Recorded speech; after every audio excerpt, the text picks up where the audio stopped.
to the first time we came here. Oh, Paimon remembers! Nahita's consciousness had been trapped by the doctor, but we followed the clues she left behind to help her. So much time has already passed since then, and it seems Sumeru's changing for the better now that Nahita's in charge, right? Paimon just hopes this peace will last a long time, and then Nahita won't have any more new problems to deal with. Yeah, guess you're right. We somehow always find ourselves right in the thick of it. Who knows what will happen next? Come to think of it, maybe it's all because of you. Maybe you're just a magnet for trouble. Huh? Me? Before Paimon ran into you, Paimon never ran into any trouble. At most, when she was super tired, Paimon got caught in some strange whirlpool and sucked out into sea. And even then, you fished Paimon out! Anyway, for Nahita's sake, maybe we should think about heading to our next destination for now. Ah, look who it is. Running into you in a place like this? I can see you two still love wandering around. Oh, it's Dia! Since when are we just wandering around? We're usually taking care of some serious business. Even though it may have nothing to do with our journey. But never mind that. What brings you here? I just finished a commission in the desert for a usual client of mine. Nothing too interesting. Just escorting a shipment of goods.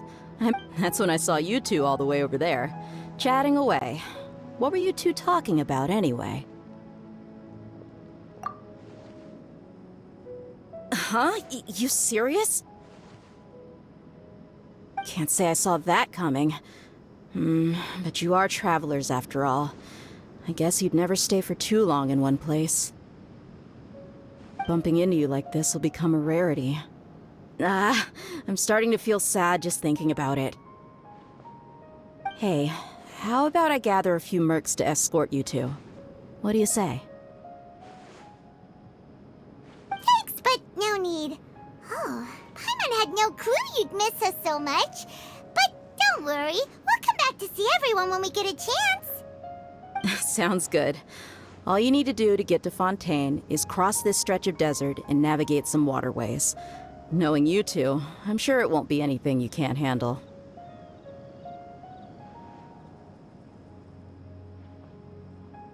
So, when are you leaving? Oh, wait a sec. Paimon just remembered there are still a few dishes in Sumeru that Paimon hasn't tried yet. Now, where's that list Paimon made?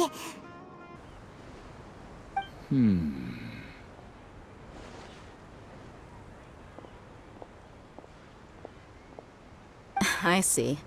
Guess you won't be needing a going-away party or anything. It's sad enough to see you go like this. Though, now that I think about it, Sumeru wouldn't be what it is today without you. Seems true heroes always prefer leaving quietly. By the way, should we go say bye to Nahita? Oh, good point. Then there's no need to bother her in the real world. Then, I guess this is goodbye for now, Traveler in Paimon. Whether as a client or a friend, you're always welcome to come find me. Goodbye, Dia. Bye-bye, Sumeru.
Follow the wind.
Wind strata.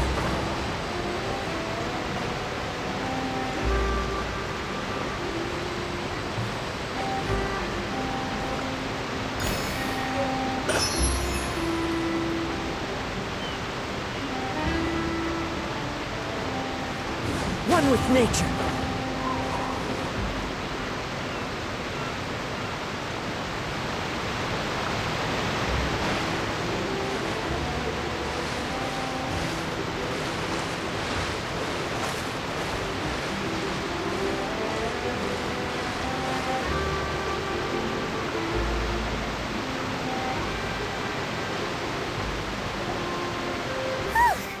After crossing all that sand and water, we finally made it! Oh, this must be Fontaine's port! Wow! Everything looks so advanced in Fontaine! Paimon's heard that the industry here is extremely developed, and there are all kinds of unusual machines!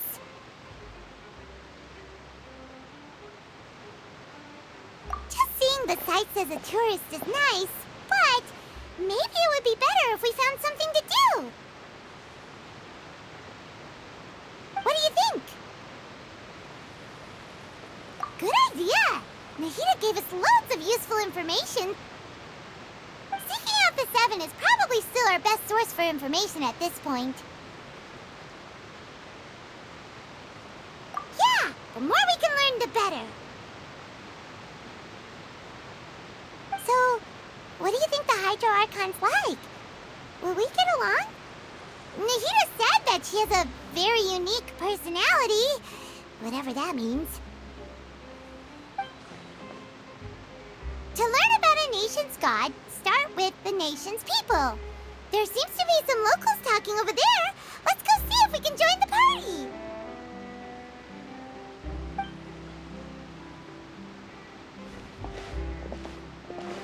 If you ask me, it's a tragedy how things ended for him. Clearly, he was a pretty decent person. Yeah, I didn't expect that kind of ending for him. I thought he would at least fight on a little longer for his family. I was expecting a sudden plot twist, but it's a pity that it never happened. Still, his story is quite the tearjerker.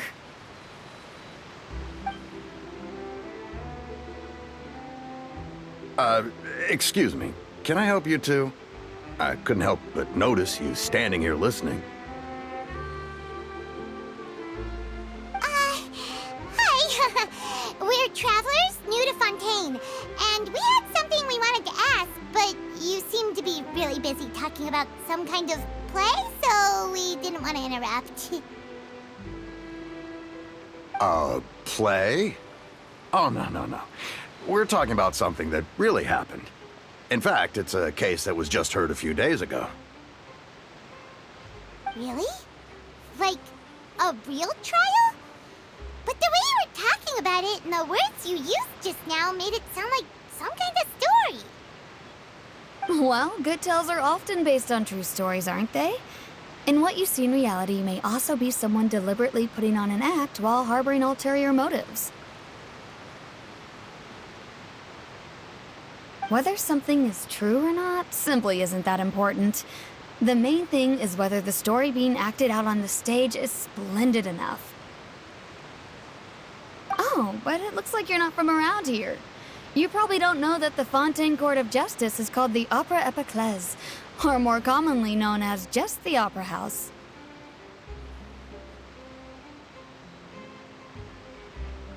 But,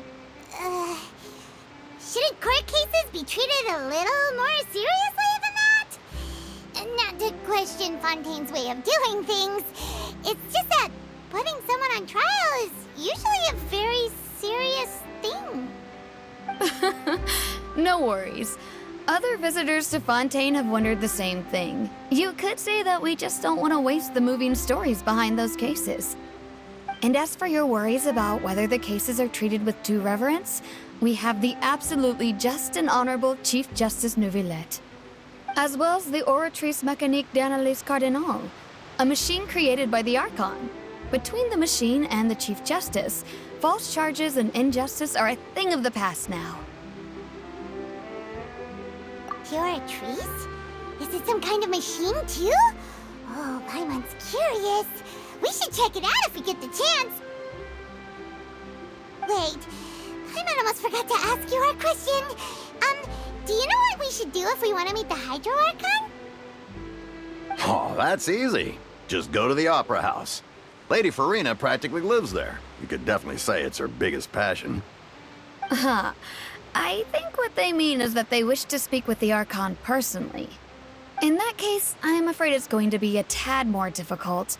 You'll have to make an appointment well in advance, and it'll depend on whether or not she has any time slots available. Huh. Is the Hydro Archon super busy taking care of official stuff?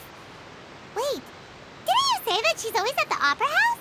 No. Lady Farina seldom takes an interest with the nation's affairs. The reason it's difficult to make an appointment is simply because she's incredibly popular. That's right. After all, she is the Archon. Though she may tend to get a little dramatic from time to time, people can't get enough of her. Huh. First time Paimon's ever heard of an Archon being described that way before. Wait! Paimon gets now! The Hydro Archon is kinda like a big celebrity here, right? Yeah, I suppose you could say that. Perhaps you could even say our mascot. Hang on. This is still Fontaine's Archon you're talking about.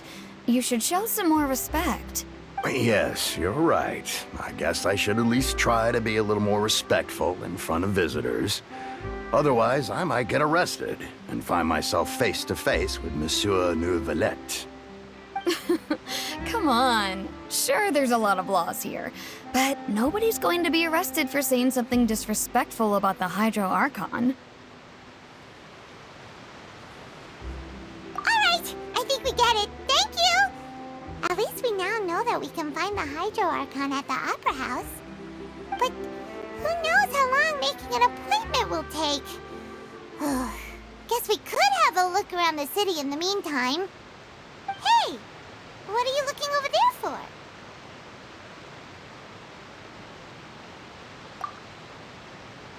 Huh.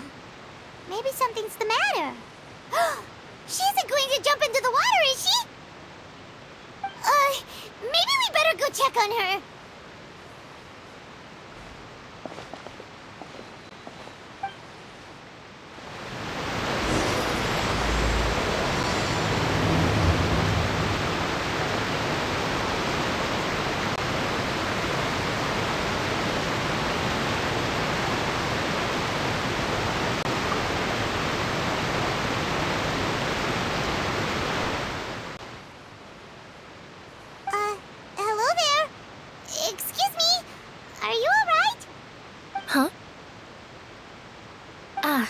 fine. Thanks. Oh, okay then. We just noticed that you seem to be worried about something. About many things, actually. But there's nothing I can do but just keep my troubles to myself. I was just reminiscing about a place my brother and I would play when we were kids. It was just atop that hill over there. See? You're pointing at the sea. Wait, are you saying that you and your brother lived in the water? Though people call the waters around Fontaine a sea, it's actually just an inland lake that's filled with fresh water. And no, I can still see that hill clearly in my memories. Now, it's been completely submerged. He would skip and jump, tossing sand in the wind. The sun shone brightly, and the air was filled with the scent of the sea. But now, the water is gradually swallowing our memories. It won't be long before it swallows us. Sorry.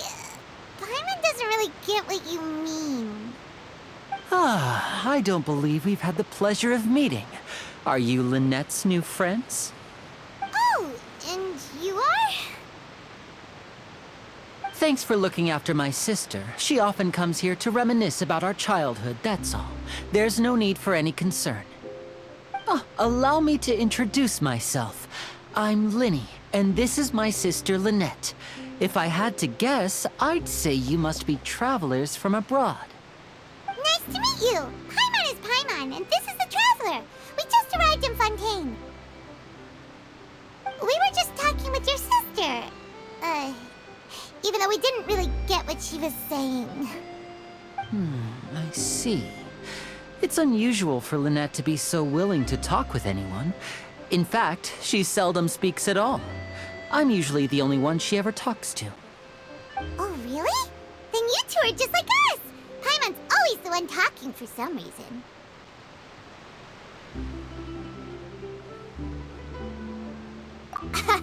So that's how you think it is?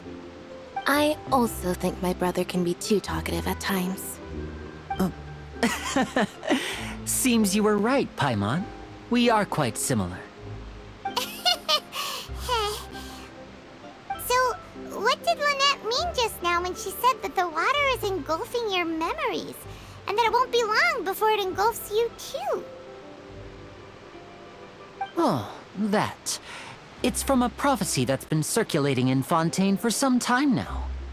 Well, I suppose prophecy isn't exactly the right word, because that implies a certain amount of uncertainty. There's no doubt about what's happening in Fontaine now. Where to begin?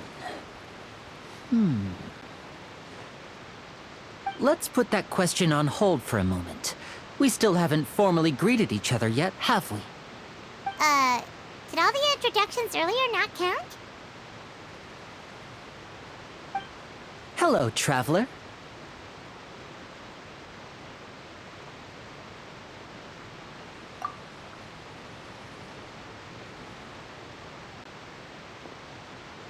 And hello, Paimon. Hey! Why didn't Paimon get a handshake? You're not poking fun at Paimon, are you? Please, don't take offense. Just consider it a sort of etiquette we have here in Fontaine when making new friends. You should remember it. It might prove useful. Oh, all right then. Well, Paimon's just happy to have a local friend now. By the way, we were just getting ready to go to the Opera House to meet the Hydro Archon. Would you be able to show us the way? So you're going to see Lady Farina? No problem at all. In fact, I was planning to go to the Opera House later myself. I'll gladly take you once I finish things here. Please, follow me.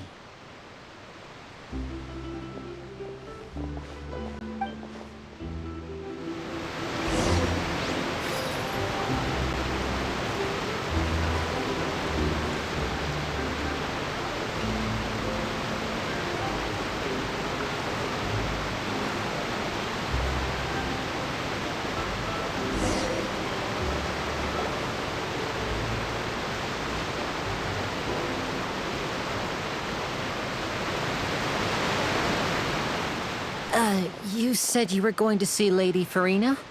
Well, it seems Lady Farina has come to see you.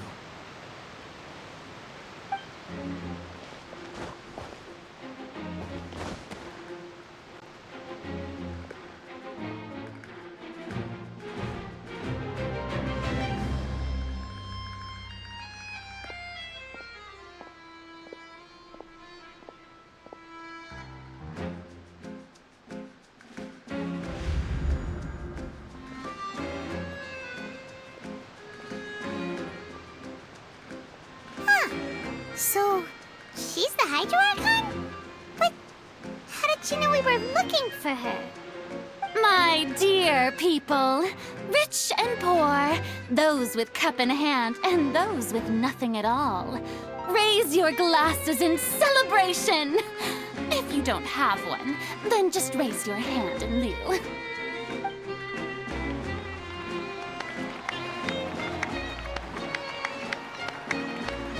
As you can all see, two unfamiliar travelers have arrived in our nation.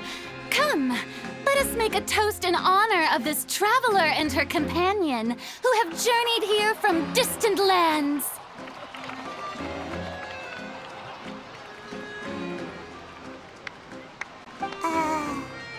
Is she talking about us?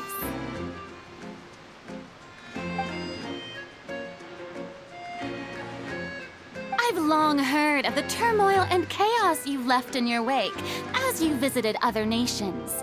But I welcome you nevertheless. No, I have come to receive you personally. Fear is for insignificant cowards. I am a god, and I will never entertain the notion of such meaningless wariness. You can be rest assured, I see clearly your sincerity. Of course, seeking an audience with me is the most sensible thing to do. It will allow you to truly behold my power and witness my authority. Intelligent people always gather under the correct banner. I, Focalors, hereby welcome you to the nation of Hydro and acknowledge the value and significance of your trip. Now, you may rejoice in this. Yeah, Paimon still can't believe it. Feels like we've only been here for a few minutes. But the Hydro Archon's entrance was, how should Paimon describe it? A little over the top? Miss Hydro Archon? How did you know we were coming? I see. As Outlanders, you inevitably lack even some of the most basic understanding. Don't forget that even the gods can be divided into the mediocre and the excellent. I suppose it's only natural for you to be awestruck by my abilities. You had best stop and consider. Do you really have the noble qualities and etiquette necessary to communicate with a god? All it takes is a flick of my finger for me to know everything about you. Whoa, talk about sounding high and mighty. Oh? What's with these looks? Perhaps the welcoming ceremony still isn't enough? What else should I say then? Is she waiting for us to start talking? Wow, I didn't expect to see Lady Farina here. What a surprise! Wait, does this mean they're the legendary blonde traveler? How did I not notice before?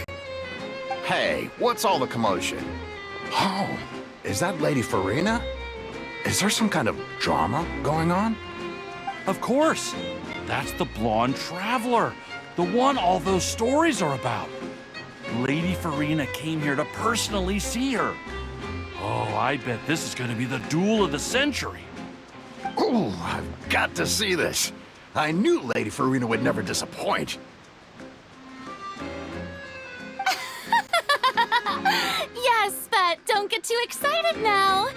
My dear believers and spectators alike tend to get quite rowdy, and despite the noise, I've come to tolerate all their ruckus. You may consider this my reward to all of you. I have determined that there will be an epic duel between myself and this traveler from another land, just as you were hoping to see. Now she wants to fight? Aren't we getting a little ahead of ourselves?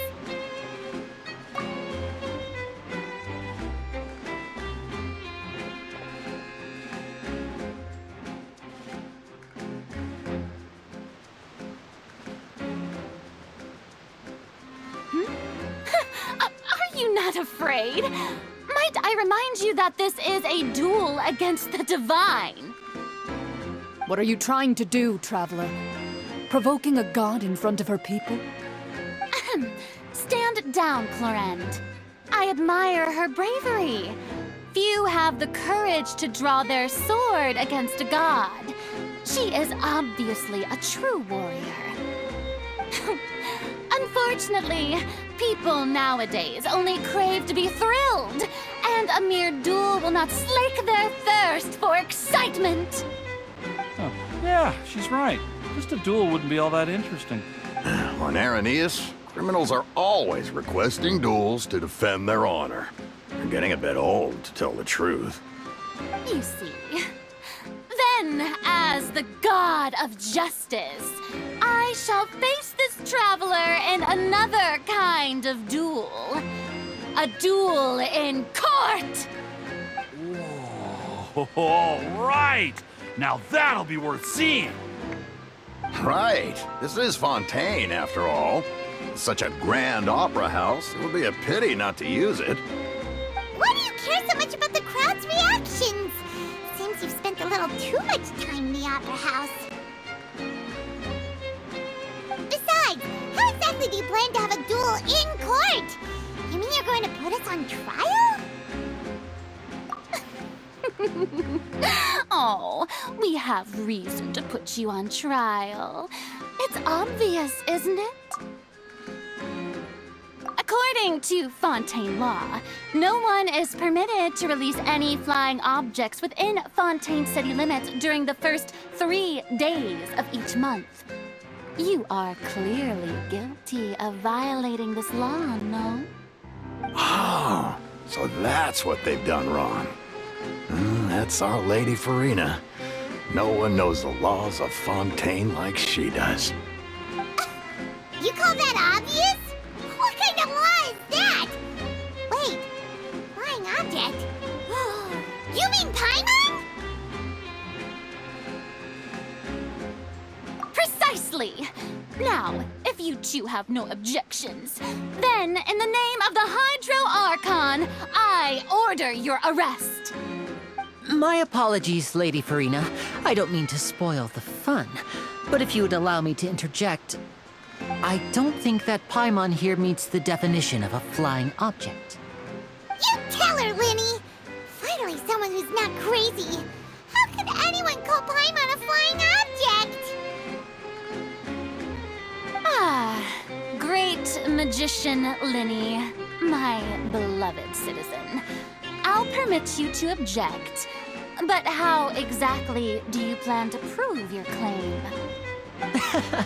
As a magician who just rained on your parade, I naturally should shoulder the responsibility of saving the show. So, with such an audience gathered here, allow me to perform a trick for everyone.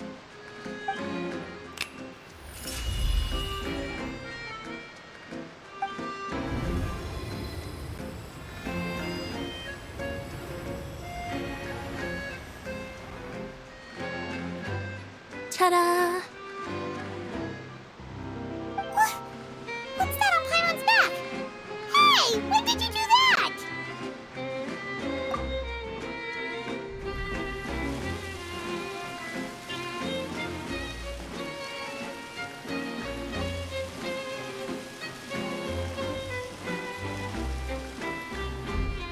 There. As you can all clearly see, Paimon should be classified as, well, something like a balloon. This rope has been in the Traveler's hand all along. It was just that no one could see it before. Huh? You call that magic? You've got to be joking. I thought it was pretty good. Nice one. Huh. I'm not sure what to think. It seems Lady Farina's charges no longer hold water.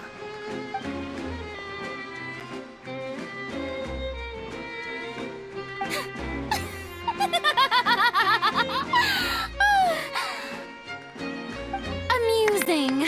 Very amusing, Linny. Just the sort of unexpected twist that I enjoy. With you here, today's performance can finally be called complete. Performance? You see all this as a performance? In which case, consider the matter of your trial resolved. The god of justice will not bring charges against an innocent person.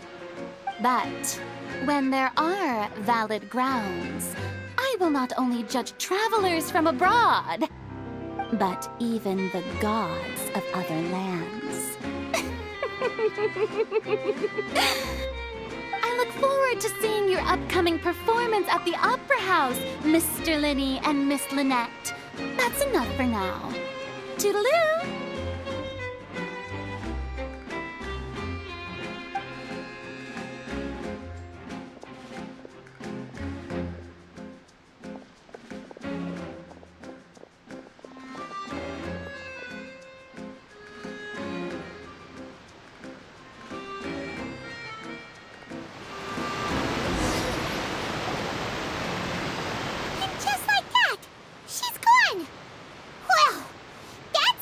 Unpredictable Archon Paimon's ever seen. You never even had a chance to ask her anything. But that's a problem for future Paimon. That whole scene just now was really...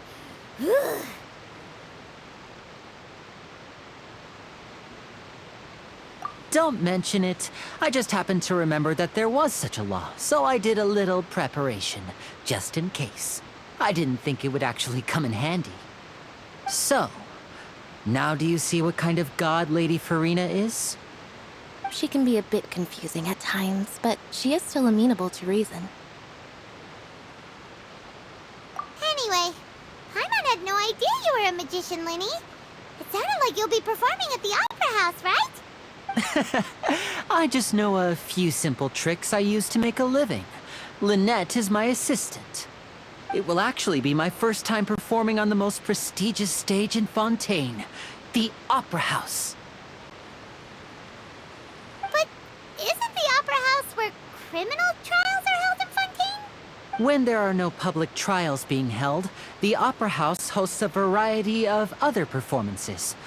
To the people of Fontaine, the line between a trial and a performance can be a little blurred. And speaking of performances, I would be remiss to forego this opportunity gifted by fate. Might I invite the two of you to see my performance? My brother's always excited to make new friends. Oh, sure. We don't really have anything to do now, and we wanted to go to the Opera House anyway. Splendid. In that case, why don't we go together? I'll show you the way. I just have something to take care of first. You really mean it? Then I'll take you up on your offer. This is a magical item known as a magic pocket. Perhaps you can help me distribute them to the people here. Huh? What are they going to use it for? About that... You asked me before about the prophecy, right? Let me start by telling you a little more about what it entails.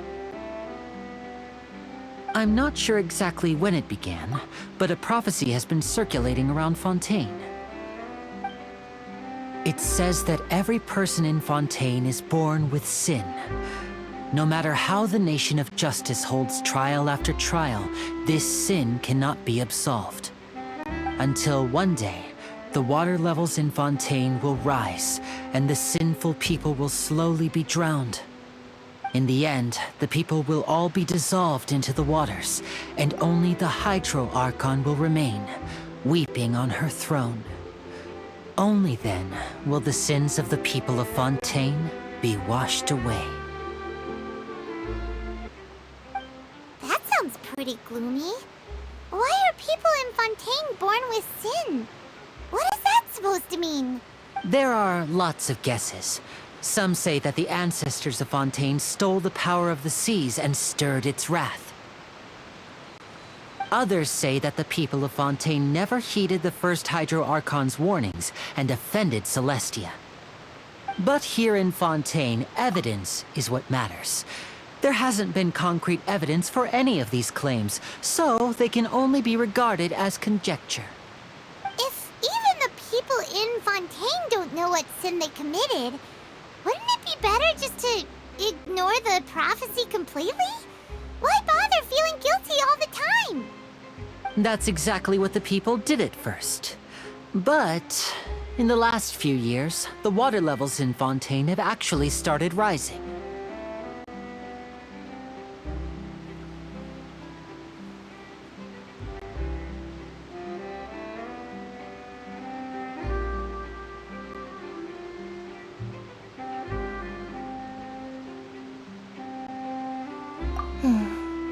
Many places have already been completely submerged, and now lie beneath the sea. Many people carry on with their lives as before and shrug it off as a natural phenomenon. But my family and I think that the people of Fontaine shouldn't ignore the possibility, which would end up sentencing them to death. We hope that at least the people who reside near the waterfront can move away before it's too late. So, we've started distributing magic pockets to them. As a magical item, these magic pockets have astonishing capacity. I'm sure they will come in handy when people are moving their belongings. Oh, Paimon gets it! It's like preparing for a rainy day! But this is more than a bit of rain. Perhaps only absolute power could ever contend with such a catastrophe. But who knows? We're just tiny specks in the grand scheme of things. Now, if you'd like to help, then please give these magic pockets to anyone nearby. Be sure to convince them to take it, regardless of what they say.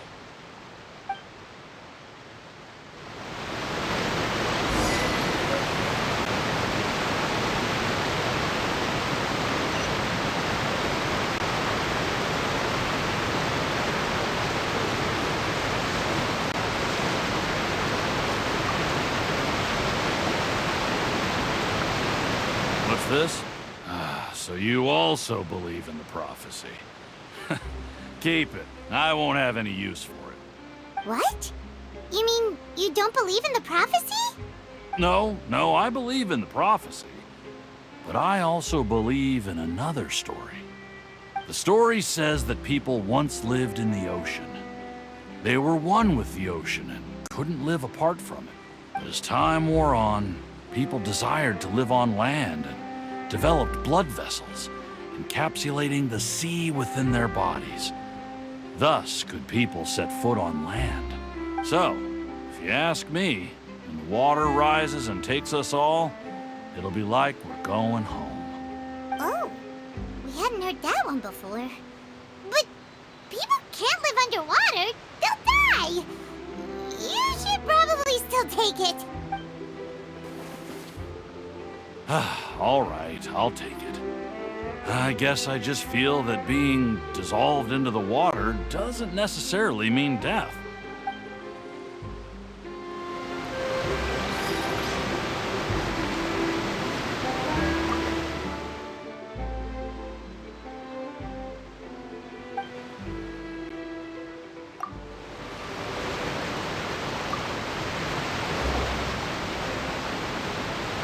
So you're the blonde traveler that everyone's been talking about.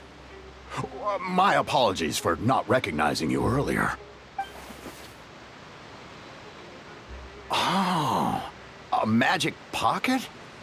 Seems you really thought of everything. I guess it's better to prepare for the worst and hope for the best. Thanks. Please, also thank the magician on my behalf when you get the chance.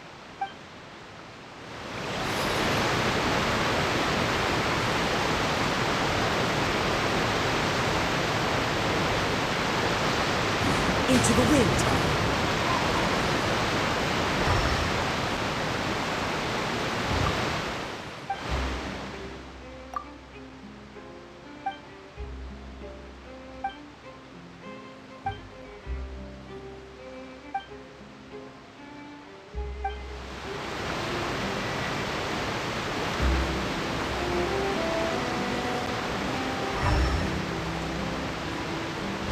One with nature.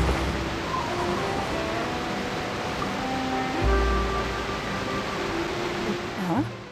I don't want that thing. Way I see it, if the prophecy's true, it's still gonna be a long time before the water can cover everything. Life is all about living in the moment. What use is there in worrying about the future all the time? We'll cross that bridge when we get to it. You should still take it. You never know when it'll come in handy. Oh, all right, fine. Thanks. It's just that if I start moving, that means I've already given up on the life I have now.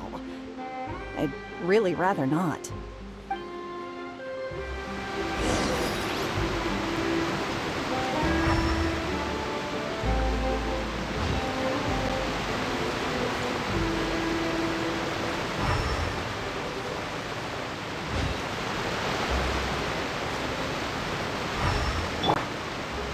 Now you shall perish!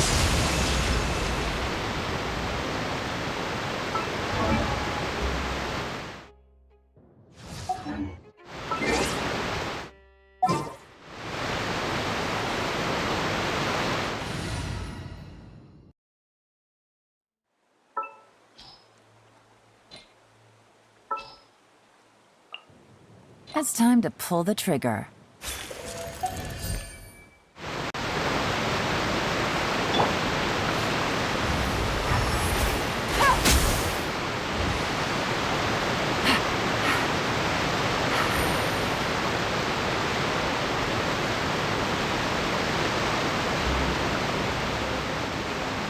Oh? You already handed out all of the magic pockets?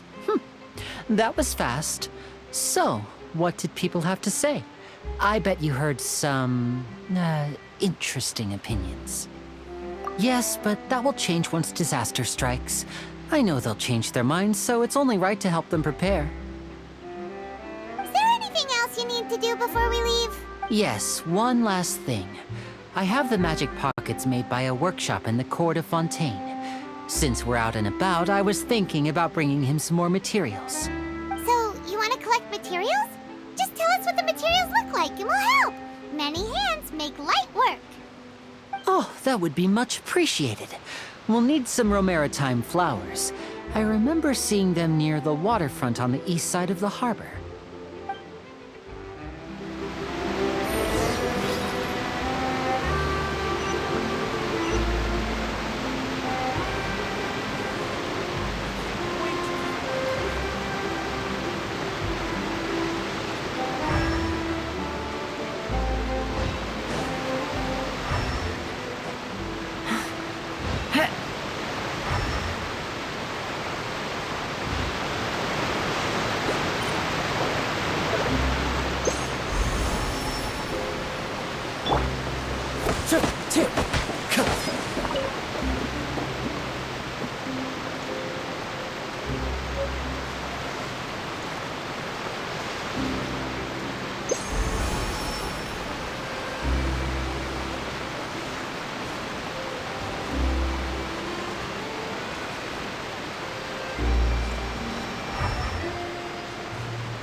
We have to use Hydro to collect Romaritime flowers.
You made quick work of that. I can tell you're an experienced traveler. I've also finished collecting a few here. Maybe next time you'll feel like helping too, Lynette. No way. I'm in power-saving mode today. Otherwise, I fear I may not have any energy left for the performance at the Opera House.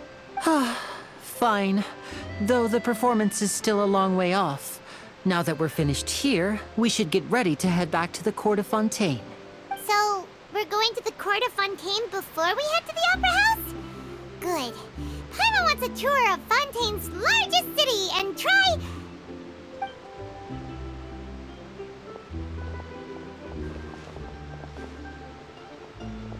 Wait, shh. Have you noticed that person over there? The young girl. Huh? What's wrong with her? Paimon didn't notice anything. She's obviously a thief. Magicians and thieves practice similar methods. We divert attention, and a distracted audience is one that won't discover what you're really doing. Watch her movements carefully.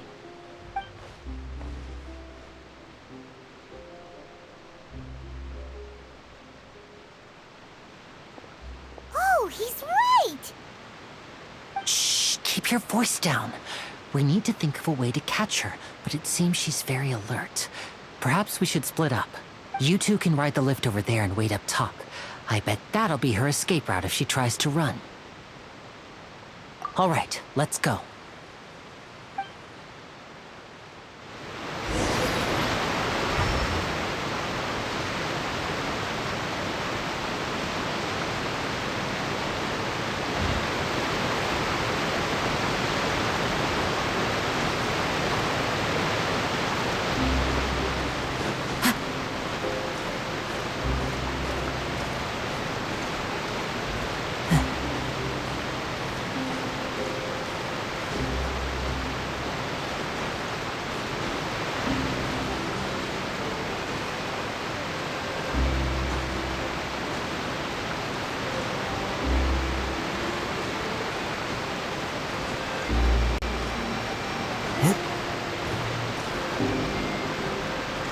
Into the wind.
This is the spot where Linny wanted us to wait.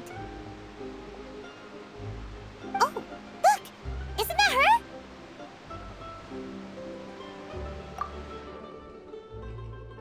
Oh no! Did she notice us? She started running the other direction! What should we do? Should we chase her?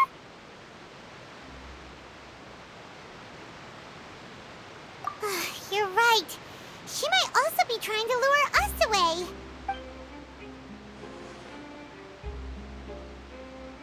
Nothing's happened for a while now. Paimon wonders if Linny caught the thief. Yeah, let's go.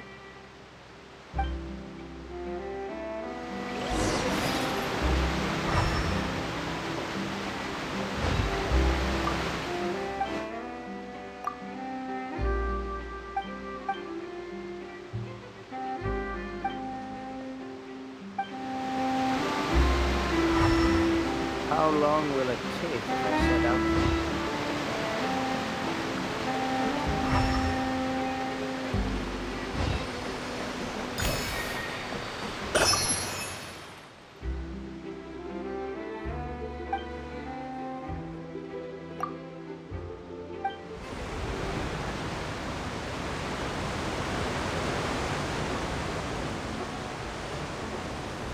Welcome to the Clementine Line Aquabus. This boat tour will take you to the magnificent Court of Fontaine, the most important city in our nation.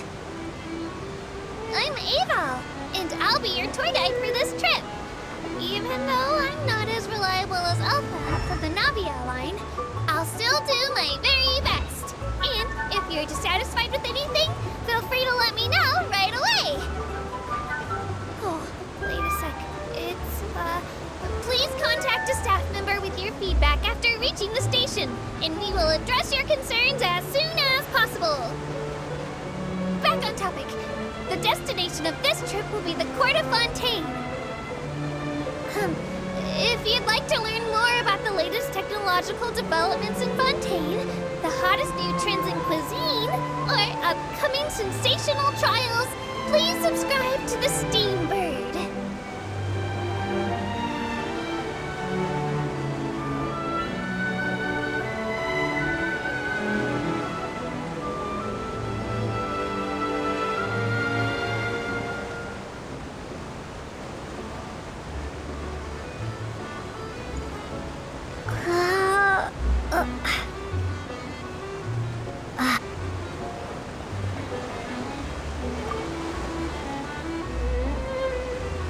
The Steambird runs lots of fantastic serialized novels, including the thriller Great Detective Herlock, which recently reached its dramatic conclusion.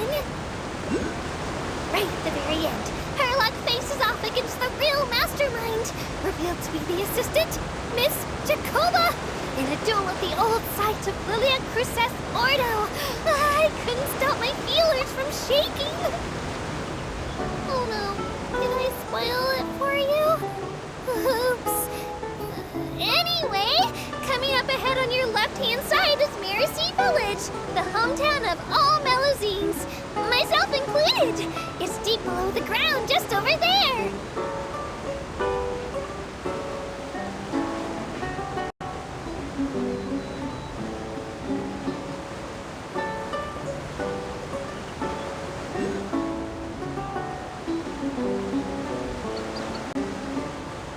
We will now pass through Poisson Tunnel. Now that I think about it, very few people tend to take this line. Maybe it's because humans don't really like deserts. After all, the most popular route in and out of Fontaine is through Liyue's Chenyu Vale. I've heard that in places with lots of sand, even clockwork mecha will start to malfunction. I mean, no rational person would try to cross a vast, hot, and dry desert to get to Fontaine, right? I'm so sorry. I didn't mean to imply that you were irrational.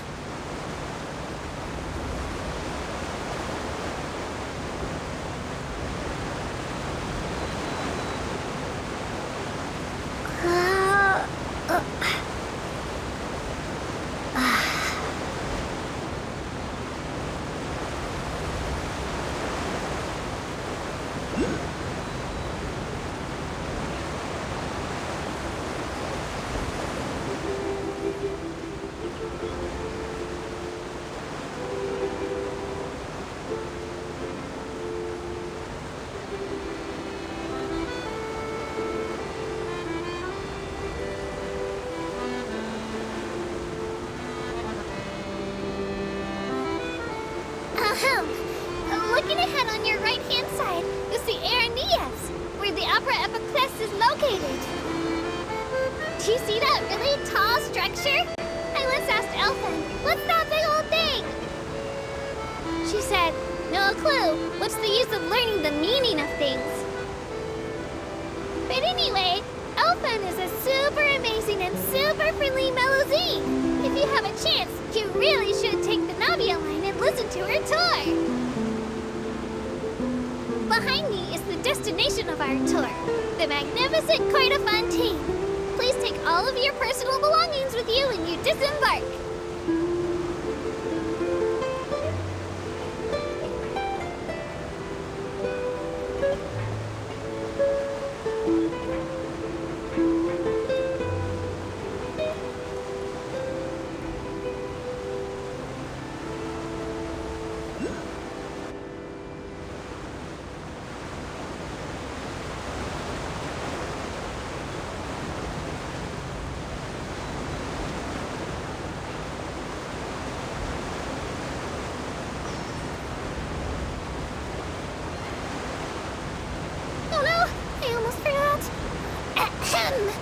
Well, aboard the Aquabus, please keep your head, hands, and other body parts, as well as your canes, swords, cameras, and other personal items inside the boat at all times. The Aquabus operator bears no responsibility whatsoever for any injury or loss incurred as a result of disobeying the rules. Maybe it's a bit late for the disclaimer. Anyway, I'm happy you've had an incident-free journey today, and it was my pleasure to serve as your tour guide for this trip. Thank you!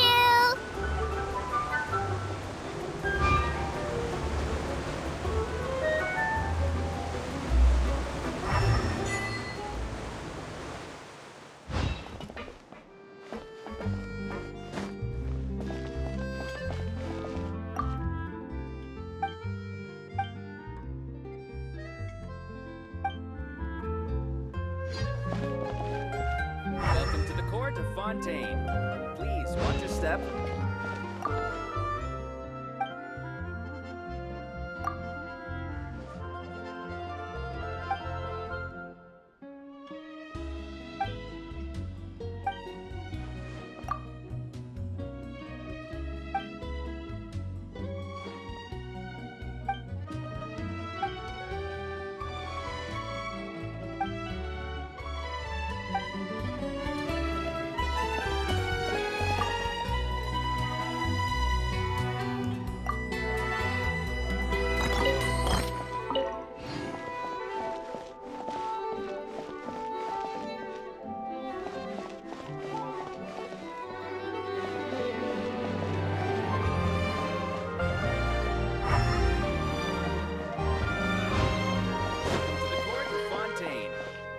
Watch your step.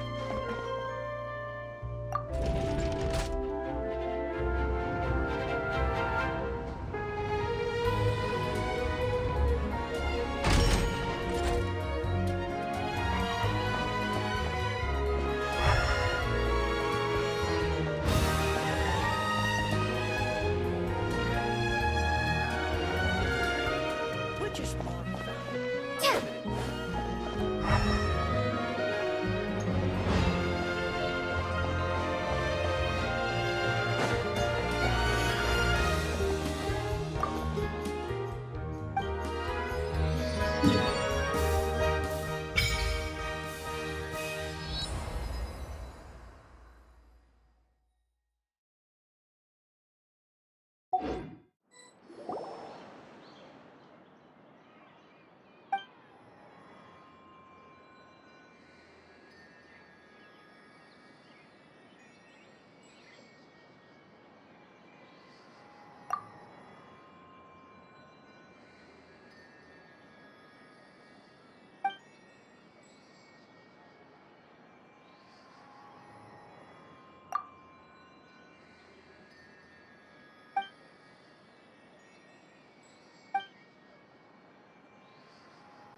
look nice like this tomorrow as well.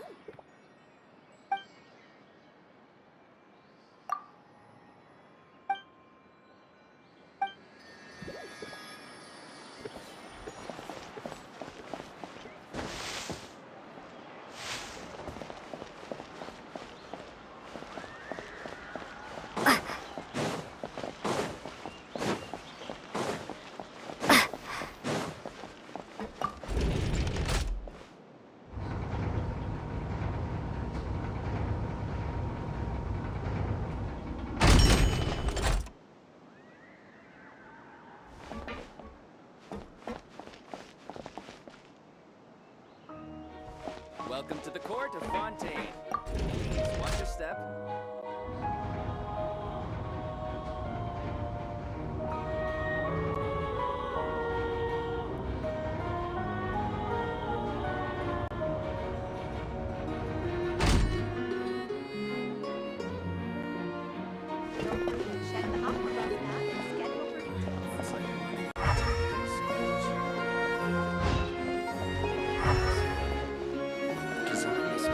Genius.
Welcome to the court of Fontaine. Please watch your step.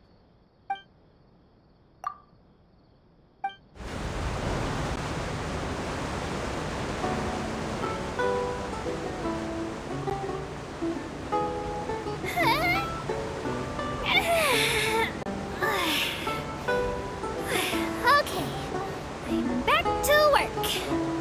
Please take your seats. It's time for our merry departure.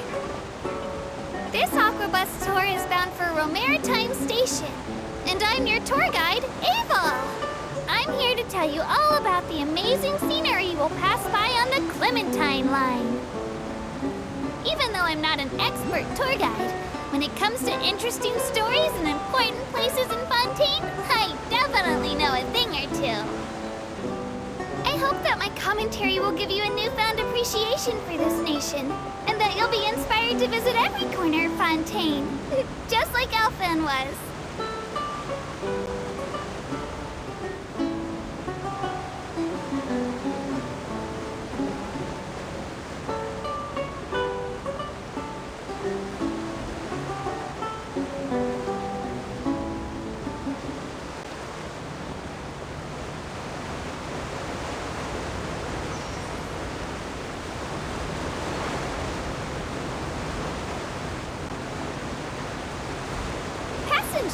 If you look into the distance, you'll see Elinas, large as a mountain.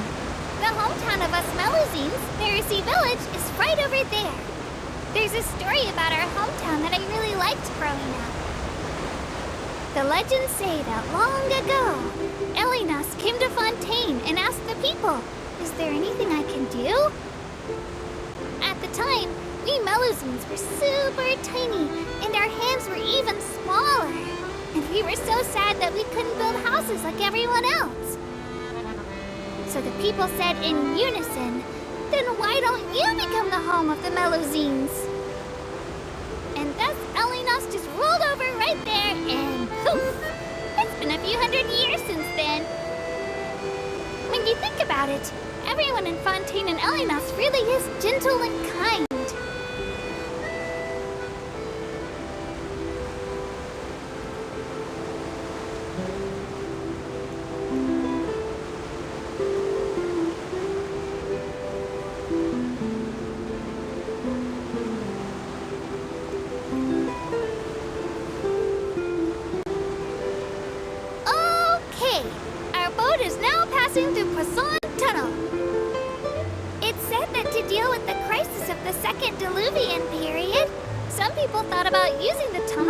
Tech to hollow out the mountain and build a city inside. But if the water covered the mountain, wouldn't the people inside suffocate? Or were they going to build a super tall tower to breathe through?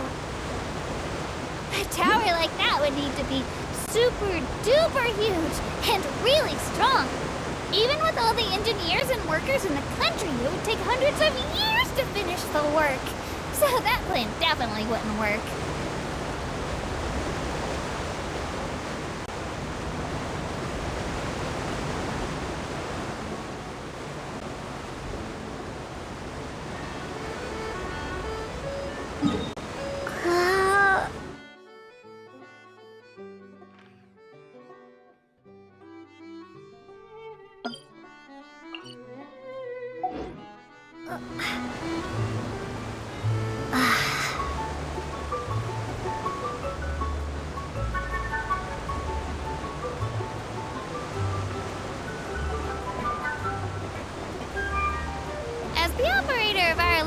To say, we Aquabus tour guides carry a huge responsibility. Lots of tourists have no idea which shops are worth going to or what local specialties are worth buying. It's up to us to fill them in. If we tour guides do a good job, then everyone in the court of Fontaine will earn a bunch more mora. It really motivates me when I think of how my work can have a positive influence on other people's lives. Even if there aren't many passengers.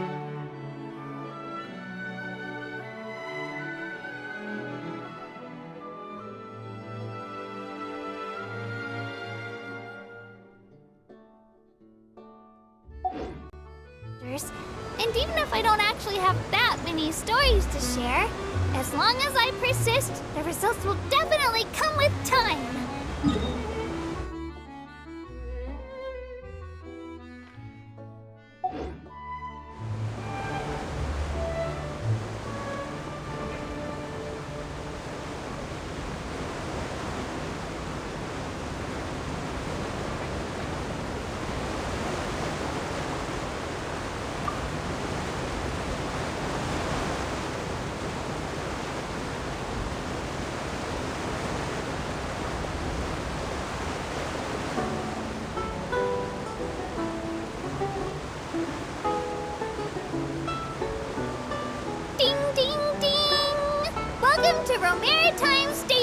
where this tour ends.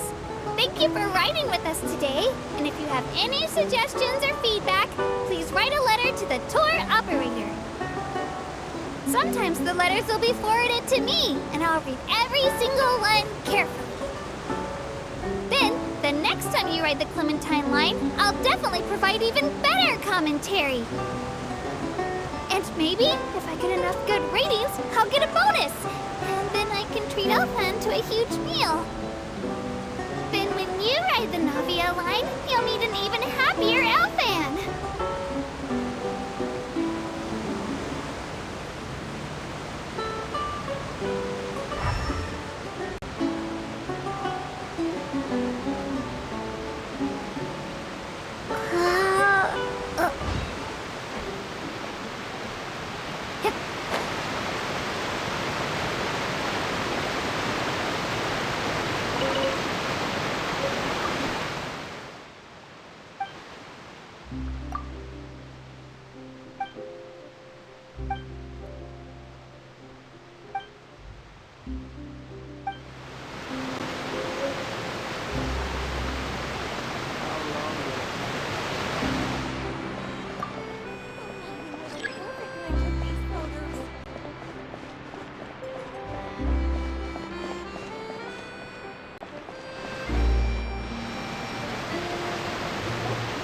Are you sure that's all she took?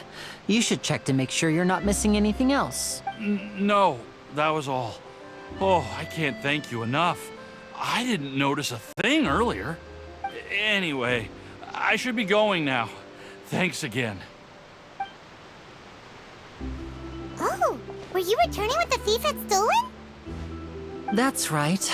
Pity I wasn't able to catch her. She distracted me by dropping the thing she stole on the ground. I saw the general direction she went, but Lenny twisted his ankle, and I needed to make sure he was okay. Oh, did you get hurt, Lenny? I'll be all right. It's just a twisted ankle, that's all. In fact, it's feeling better already. If you want to play at being a hero, at least try not to get hurt doing it. Imagine what would happen if you managed to derail our performance as a result. You're right. Sorry, Lynette. I have to admit that the thief was even more skilled than I had anticipated. But at least we were able to get the stolen items back, so it wasn't a complete failure. What a slippery little thief. Guess things turned out all right in the end, though.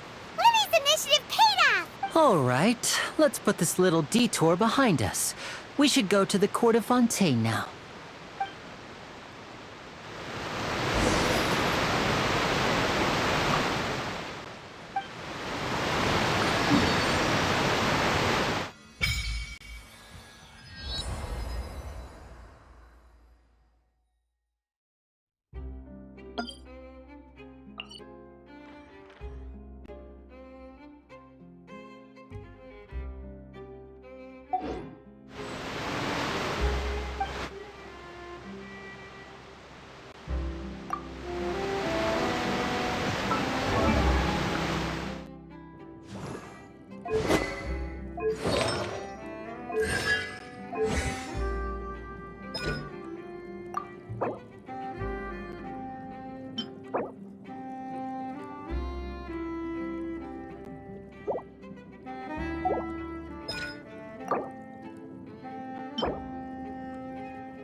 This thing to go into the city?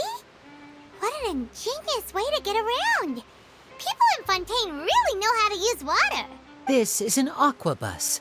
It allows people to travel between several key locations around Fontaine. It's pretty convenient, but the ride can become a little dull after a while. The scenery is always the same. That's why it's better to travel with friends. So you mean it's still boring even when I'm riding with you? No, that's not what I meant.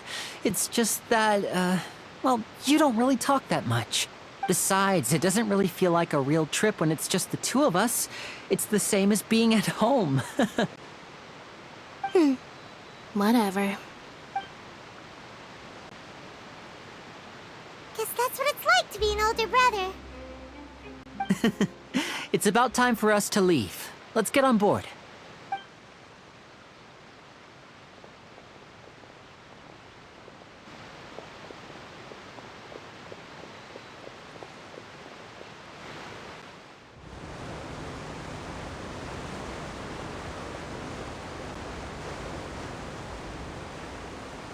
Oh, excuse me! Aren't you the great magician Linny and his assistant Lynette? Hello. I don't believe we've...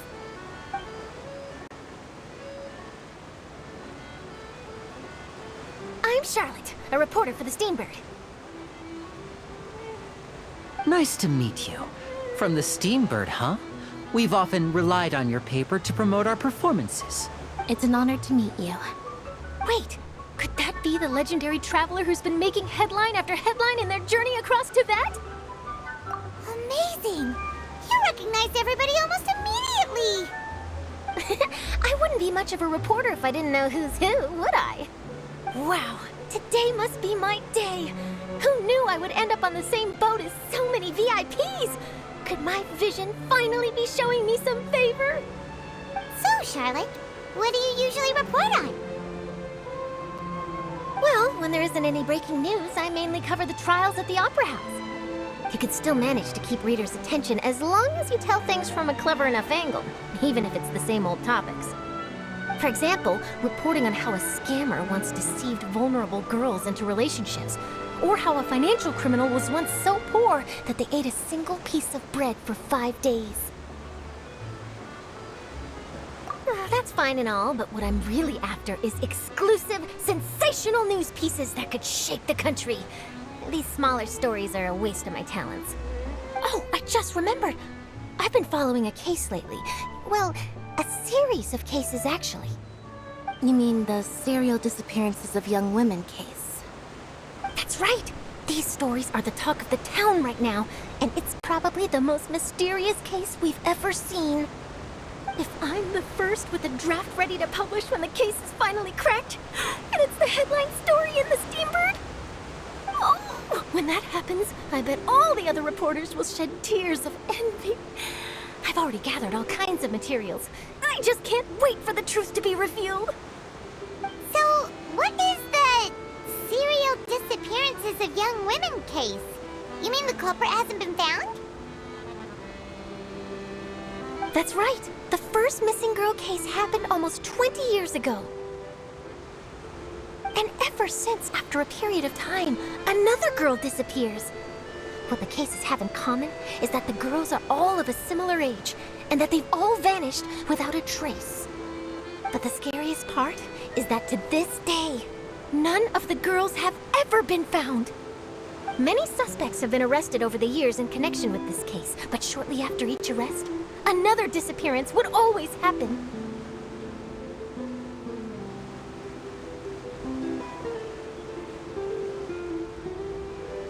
Yes, it's possible. But either way, I believe that every case has some precise truth behind it, waiting to be exposed. Yes, I agree. And at the very least, the family of those missing girls deserves some sort of explanation. I just imagined for a second what I would do if Lynette were to suddenly disappear. I'd pay any price to get her back, and then find a way to track down the culprit. Please don't imagine that, Linny.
Well, I really enjoyed chatting with you. Life should be full of pleasant little surprises like this. Yeah, us as well.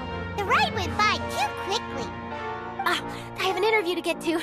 I should get going before I'm late. Okay, Paimon hopes we can chat again soon, Charlotte. See ya! Bye now. Oh, be sure to stop by and see me at the Steambird when you have time. What a tough job. Always running around and interviewing everyone. Well, where should we go now? If you don't mind, how about we stop by my home first? Besides, I still have all the materials we collected. Sure, we wouldn't mind at all.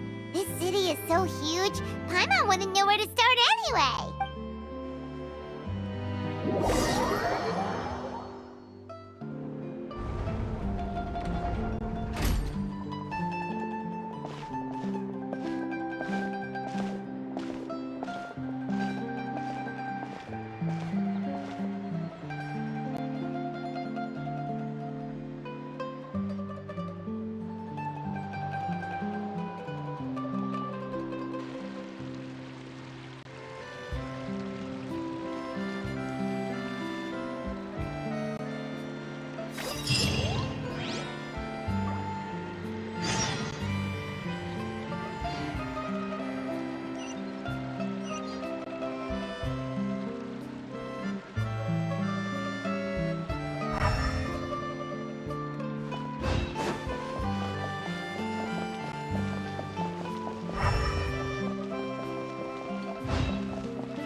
This is our current abode. Ah, Fremine, you're home. Where did everyone else go? I have some new friends that I would like to introduce. Oh, they all just went out a moment ago. I see. Everyone is getting busier now that Father will be returning soon. I suppose that can't be helped. Allow me to introduce you to my little brother, Fremine. He is a phenomenal diver. Hello. Nice to meet you. Paimon is Paimon, and this is the Traveler. Oh, you sound very proud to have a diver as a brother, Linny. Linny, could you come here for a moment? Hmm? What is it, Fremine? Do you have something to tell me?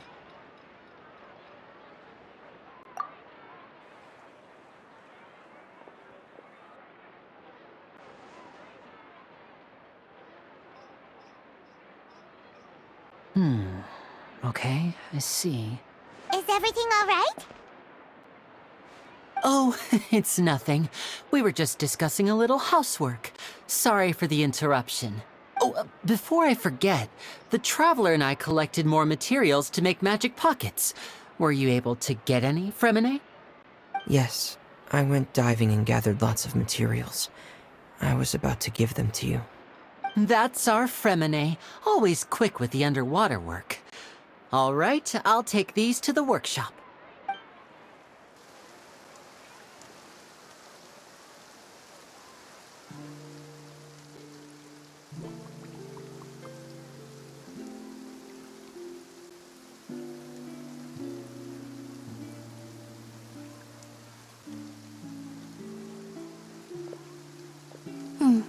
Looks like rain.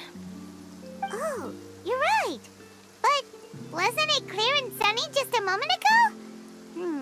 Fontaine's weather sure is weird. I'm afraid that's just how it is here. It often rains on days where there are trials being held in the Opera House, but don't worry, it'll clear up soon enough. What's wrong, Fremine? There's a legend about the rain that I tend to believe.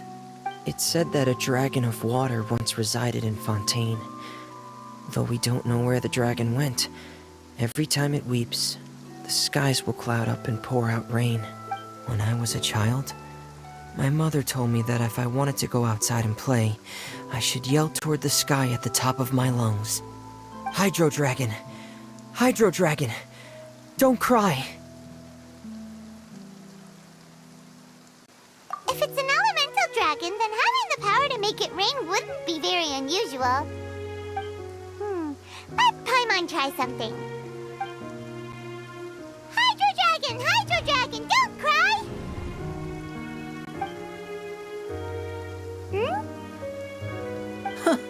Doesn't seem to be of any use. It is just a legend after all. You know, you might be a more popular magician if you understood the concept of romanticism. Or could at least play along. Sorry. It might be because we've never met the Hydro Dragon. Perhaps it can't be comforted by the words of strangers.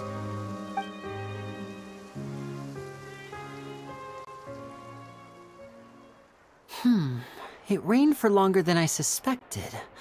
Oh, it's already getting late. Was there something you needed to do, Linny? Yeah, some preparations for the show at the Opera House. I need to find a way to catch the last aqua bus of the day. On the day of the performance, just ride the aqua bus to the island of Araneus. I'll have Lynette meet you at the fountain in front of the Opera House. Oh, are you leaving now? What is it, Fremine? I'm in a hurry. Oh, I get it. You feel nervous delivering the materials for the magic pockets, is that it? Perhaps we could trouble the Traveler to help us take these materials to the Beaumont workshop and deliver them to the owner there? I'm afraid that Fremine can be quite introverted, and the boss there tends to be pretty talkative. Fremine has always been a little afraid of her. No trouble at all! Don't worry, we're on the case! Sorry for the inconvenience. I'm quite useless when it comes to such tasks. I'll think of a way to make it up to you. Oh, no need. This will be a walk in the park for us.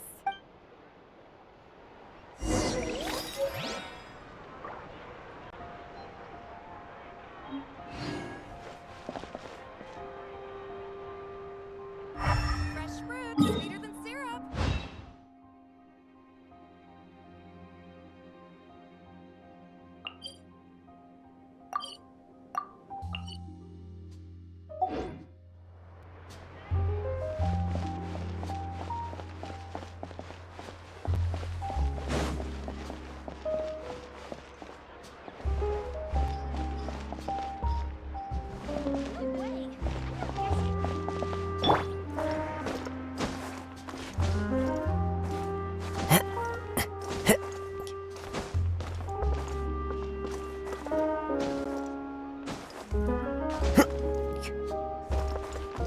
The wind knows me.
Into the wind!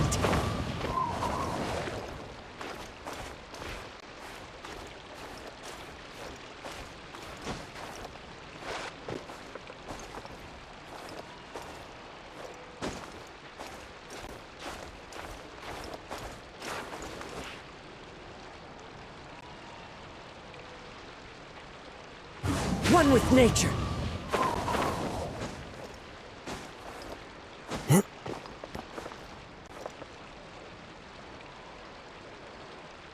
The wind knows me.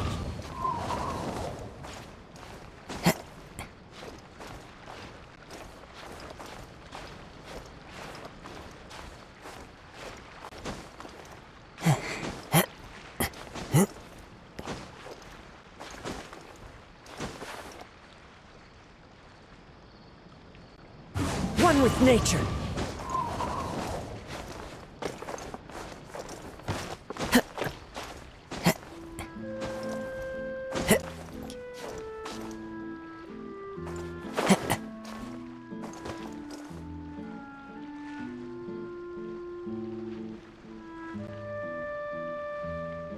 The wind knows me.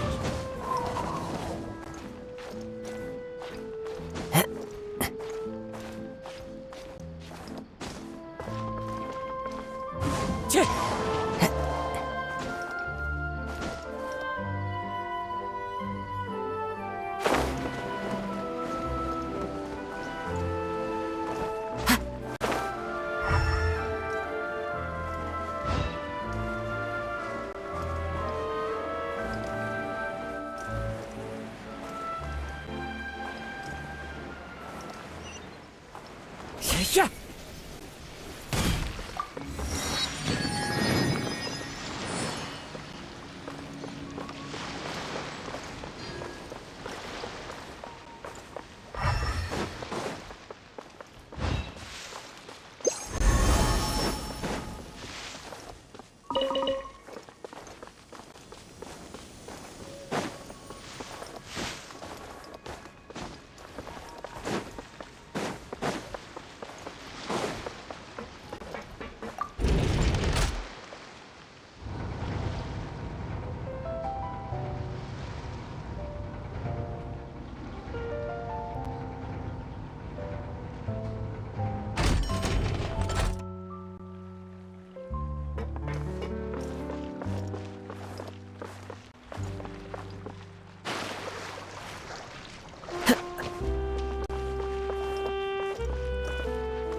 Into the wind!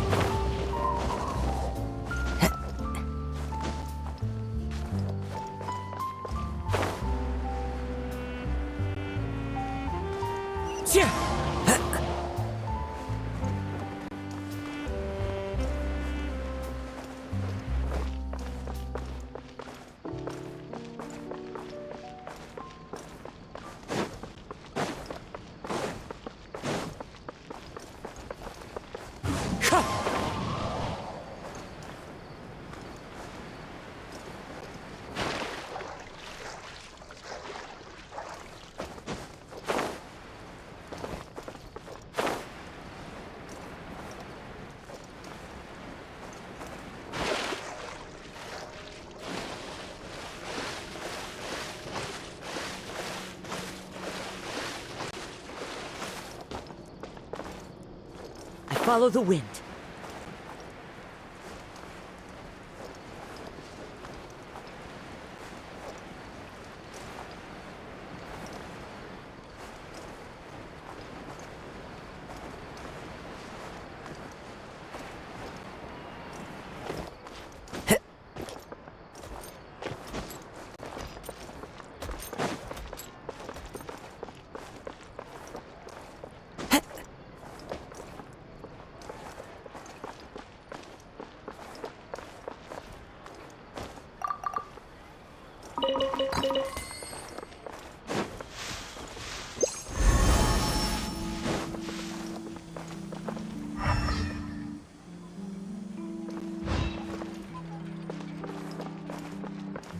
Time to go.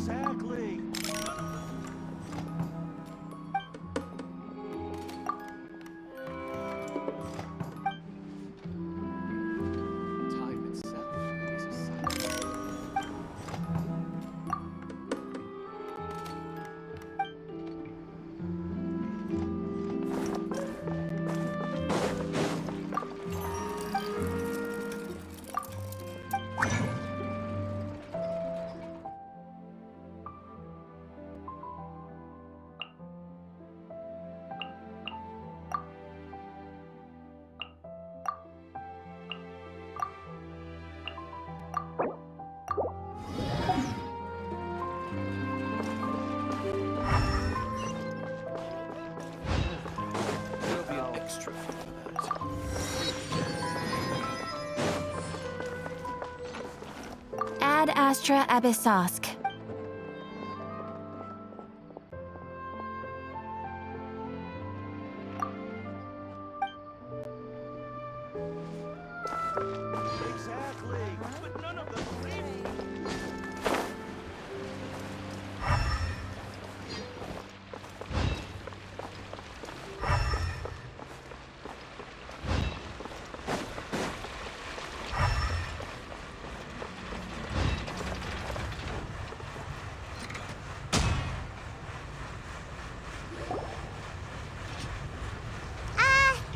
Hello?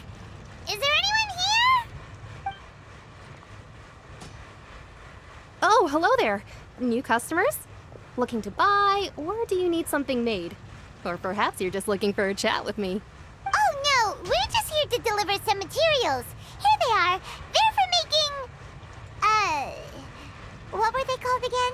Ah, these must be for magic pockets. I could tell right away.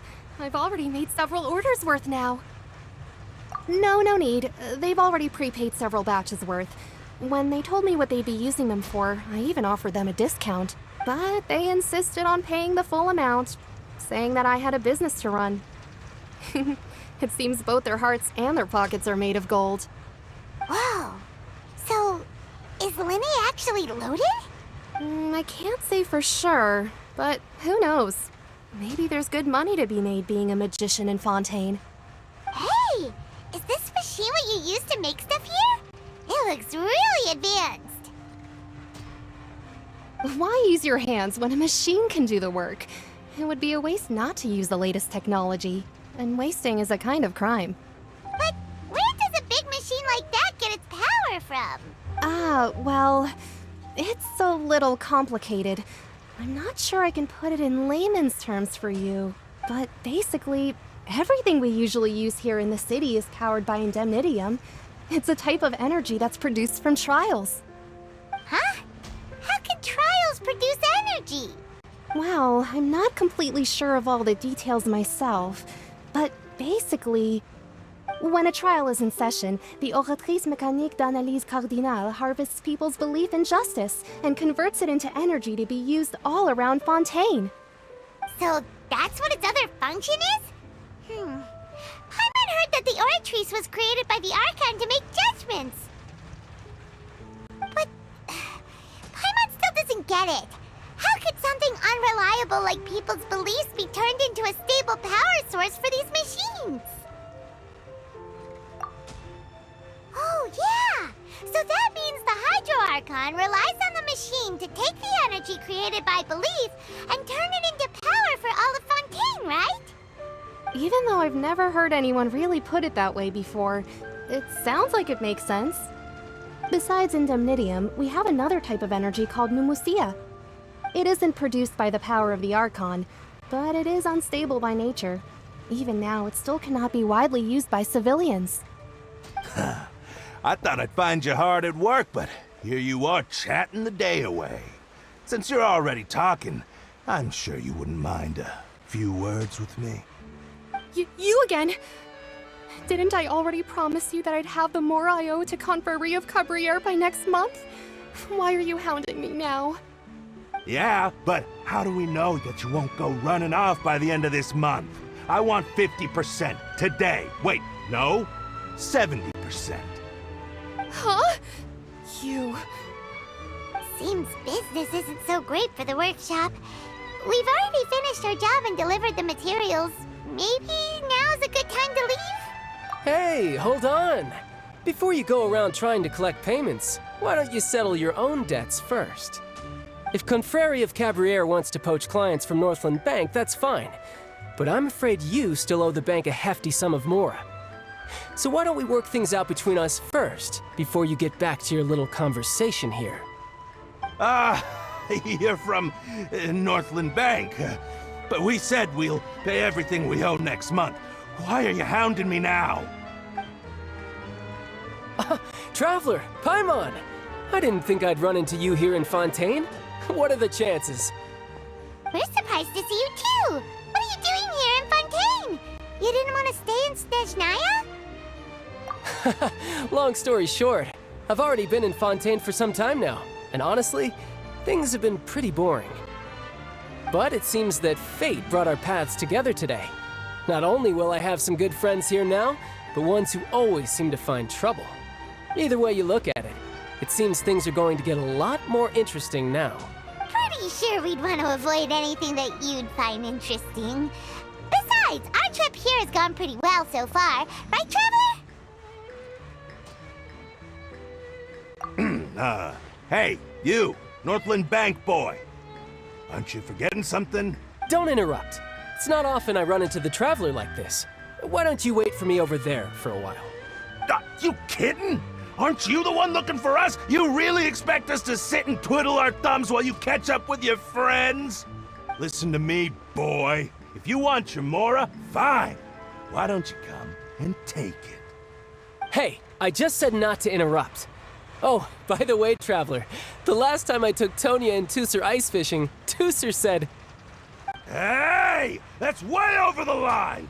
All right, boys, let's see who has to pay up now! Can you at least let me finish one sentence? Fine. Though the bank told me not to get rough with our clients. You're the ones who started it. This is an act of self-defense. You two will have to be my witnesses, okay? I'm sure this won't take long.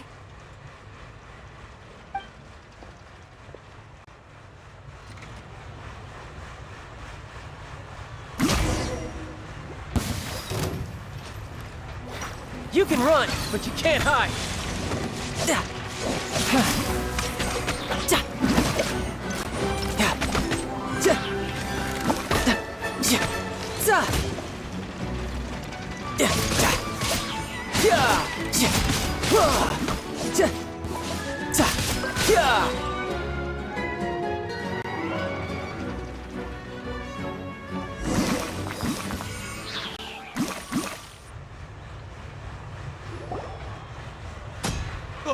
What's your deal, Brad?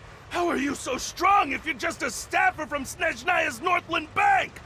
Wait, don't tell me you're... Oh, now you notice. It's a little late, don't you think? Just make sure you understand that you don't mess with Northland Bank. Got it?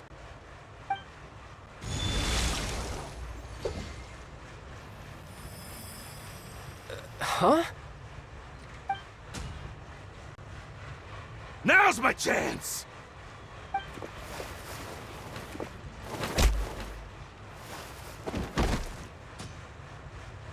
Huh. That was weird.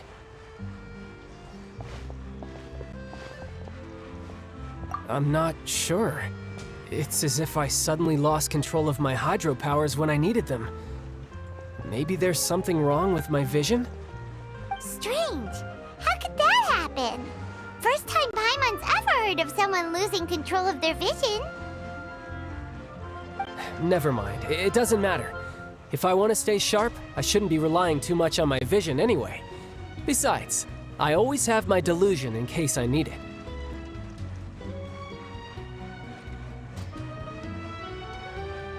So what are you doing in Fontaine, child? I don't see it's work for Northland Bank. Well, I guess it's because I've been in a bad mood lately. Huh? What kind of reason is that? Wait, since when do you feel down about anything? I don't know. Maybe I still have a lot to learn about myself, but recently, there seems to be some sort of restless power stirring inside of me. And I don't know why, but every now and then I feel like I'm in a terrible mood. Maybe you losing control of your vision just now is connected with that power you're feeling inside. That is a possibility. I can't remember if I ever mentioned it before, but when I was 14, I fell into some unknown abyss. It was during that time I learned nearly all of my abilities. The one who took me under her wing and taught me was named Skirk. She was always quiet and very mysterious. Nobody knew where she came from or what she had been through, and she was always very strict when teaching me combat techniques. One time, I asked her why she was willing to take me on as an apprentice. From what I could make of her answer, it was because I had awakened it, and traces of it remained on me. She said that all my combat training would be useful in the future. But what is it? What did you awaken? She never explained that. But my guess is that it's related to a dream I saw when I had just fallen into that abyss. In my dream, I was in the deepest depths of the sea, and the boundless seabed was all around me. But in front of me appeared a whale that was so massive, I felt like I couldn't breathe. A whale? Oh, that sounds familiar! When we fought against you before, you summoned a huge whale that seemed to leap at us. Is that the one? That's just an abstract form of a whale that I create using my elemental powers. It takes that shape because the scene I dreamt of the whale has always been stuck in my mind. I'll never forget it. So you used the whale as inspiration for one of your moves? Huh. Seems a little twisted to Paimon. So why don't you just go ask your master? Maybe she knows the answer. You make it sound so easy. Ever since the incident I experienced there, I've never stopped searching for Master Skirk and that unknown abyss. But it's been years now, and I've still found nothing. There isn't even a trace of the place where I remember falling into the abyss. Oh, it sounds like some kind of ghost story. Yeah, I'm out of leads at this point, but there's nothing more I can do. It seems that strange encounters in this world tend to be elusive like that. Oh, seems the time really flies when I'm talking with you. I just remembered I have somewhere else I need to be, so I should get going. What? More work for the Northland Bank? No, it's more of a personal appointment. Lately, I've been sparring with some of Fontaine's official champion duelists whenever I'm feeling bored. Official champion duelists? You mean it's their job to duel? Yep, in Fontaine, before a criminal goes to court, they're given one chance to defend their honor by requesting a duel with an official champion duelist. The champion duelists are all-powerful fighters selected from among the nation's best, and the duel itself is a no-holds-barred fight with no specified stopping point. So engaging in such a duel is regarded as a symbol of defending your honor. If a criminal manages to win the duel, they'll be acquitted, but if they lose, they'll have no choice but to stand trial. And the worst-case scenario is that you're simply killed in the duel. Though it's rumored that Fontaine has a death penalty, from what I can tell, no one has ever been officially sentenced to death. So really, the only people who opt to duel are those who have suffered a grave injustice in being accused, or those who greatly value their honor. Otherwise, why gamble with your life? So, do many people actually get out of their trials by winning the duel? Apparently, it's exceedingly rare for anyone to actually win. Fontaine probably enacted this system as a way to show that the nation respects the honor of its citizens.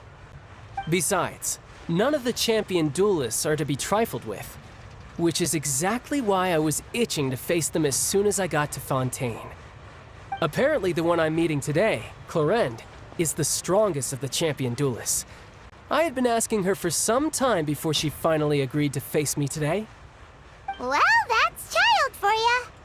Paimon feels like we heard that name somewhere before. Clorinde. Oh, before I forget, I want you to have this. Huh? Your vision? You're seriously just giving it away? I'm just worried that it could become uncontrollable again. I'd be pretty upset if it got in the way of my duel, so I think I'll be better off without it for now. Besides, I just need you to hold on to it for a short while. I'll come retrieve it when I have some time later. Paimon knows what you're up to. You just want an excuse to come talk to us again, don't you? Whatever gave you that idea? I'll be in touch later.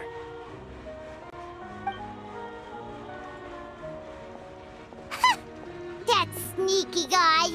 He said he's been feeling down lately, but he seemed the same as ever to Paimon. Well, since we don't have much to do for now, we might as well walk around and see the city before Lenny's performance.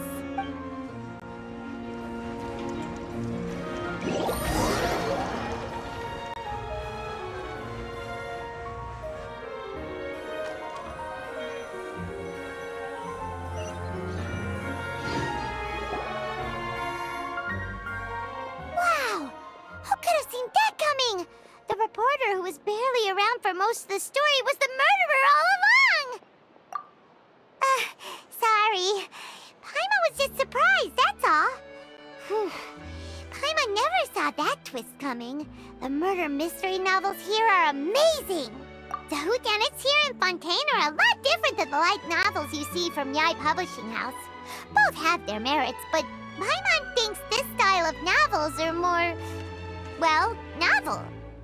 It's so exciting to reach the moment when the mystery is uncovered, especially in the one Paimon was just reading. You should buy a copy and read it too. Oh, sorry about that. Paimon will be more careful next time.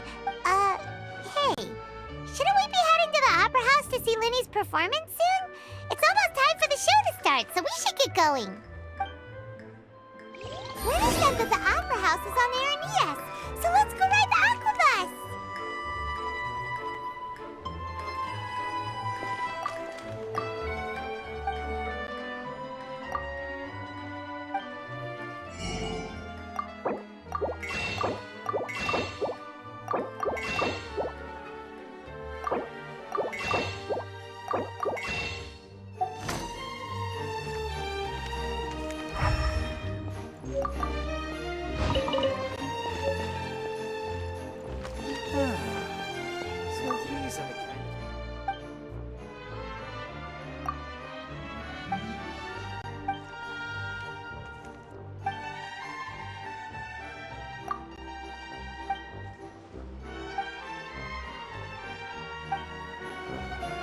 Investing too much emotion puts you at risk of doing something irrational.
Please, watch your step.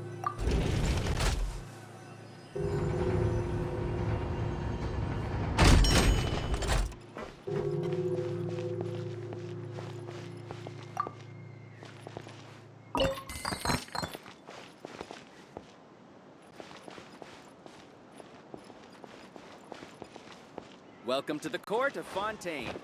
Please, watch your step.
Welcome to the Navia line.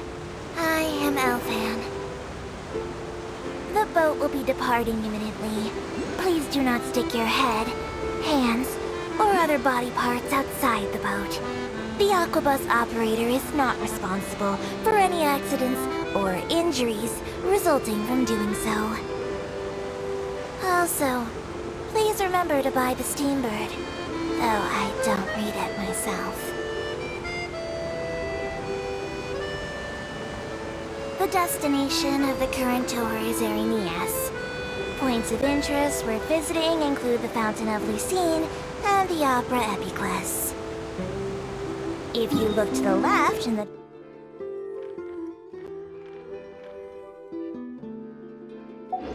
direction we are currently traveling, you will see the famous Fontaine Research Institute up in the sky. An experiment gone wrong turned new sightseeing opportunity. Human ingenuity truly is a wondrous thing.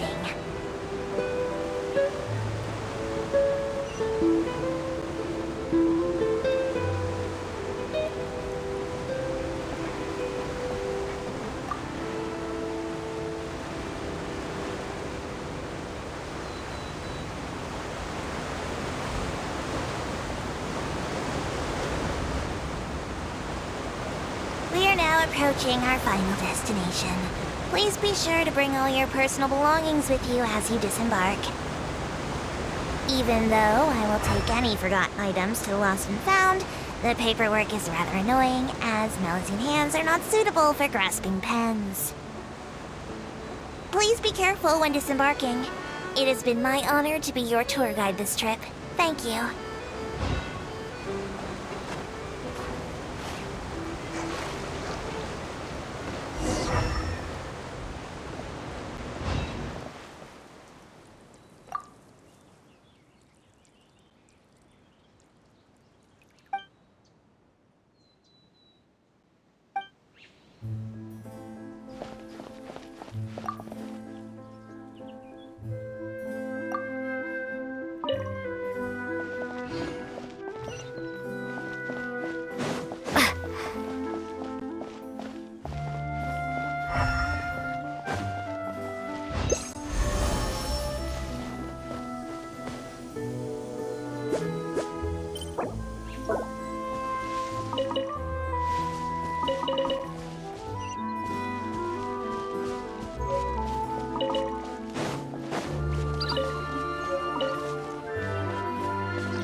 Fallen leaves, adorn my night!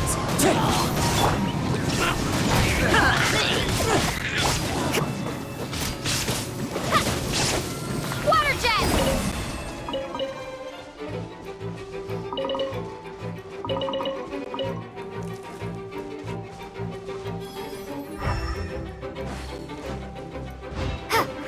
Go! Shine down! Wind Strider!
Time to go.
One with nature. Go! Things are about to get dicey. Gotcha. Illusion shattered.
The wind knows me.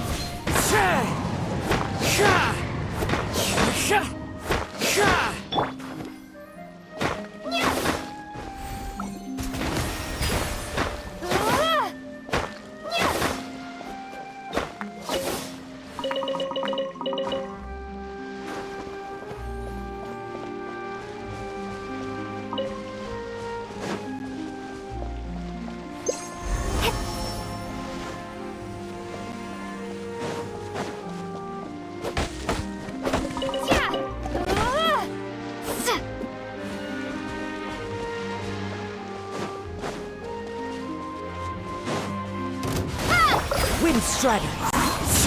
Clouds high. Divert. Shine down.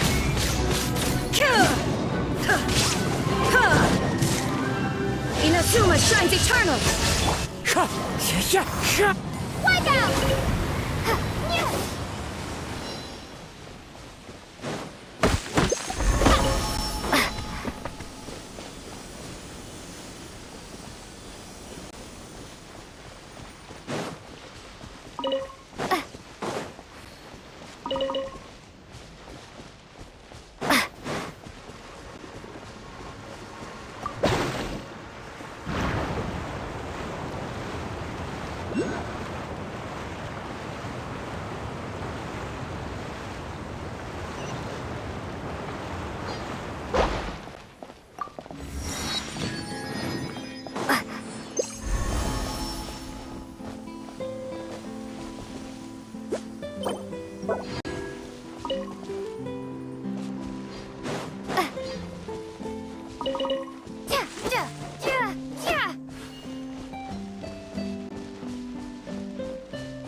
Next time, be sure to make a proper appointment.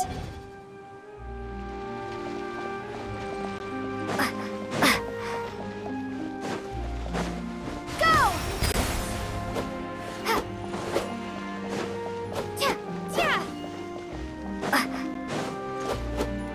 Time to go. Into the wind.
Illusion shattered!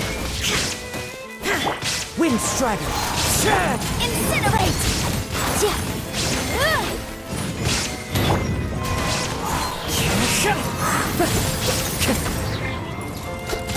That hurts! As one with wind and cloud! Go! There is no Boom boom!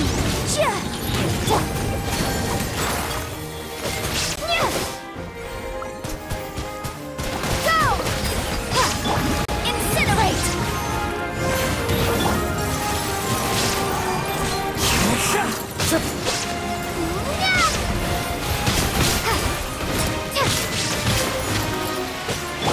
Shine down! Torn to oblivion! Inadmissible evidence! Boom boom!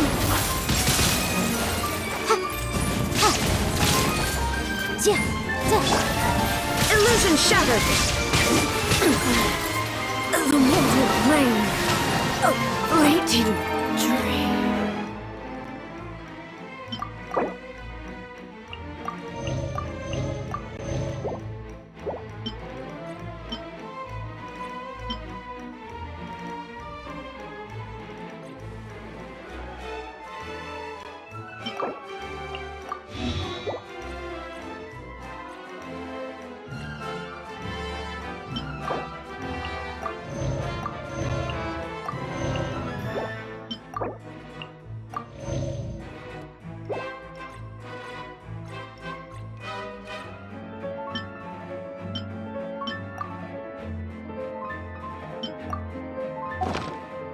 Incinerate! Clouds high. The birds call. The wind knows me. Incinerate! Wind strider! There is no escape!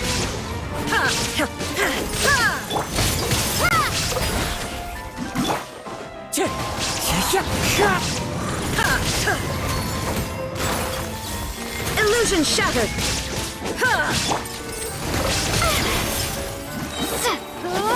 Wipe out! Shine down! Inazuma shines eternal! Fallen leaves, adorn my night! Go!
Time to go.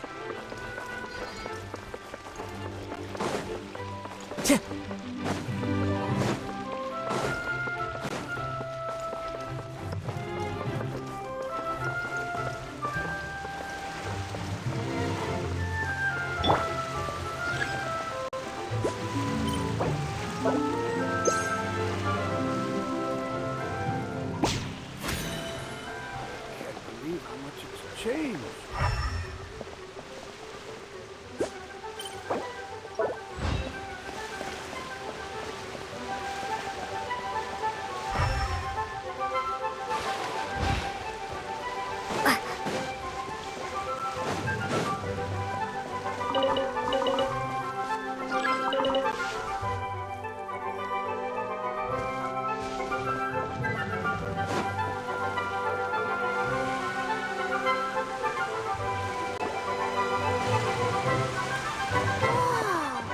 Now this is fancy! The Opera at Eclairs. What a place to hold a performance! No wonder Linny and Lynette were looking forward to it. Huh. Looks like there's a lot of people standing around the fountain up ahead.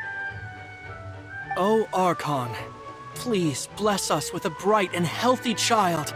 We pray. I don't know why you always feel the need to ask so much. I'll be happy as long as our child is healthy and lives a peaceful life. I guess if they're our kid, then there's no doubt they'll turn out smart. Maybe this is one of the customs in Fontaine. There sure are a lot of couples here. Vache.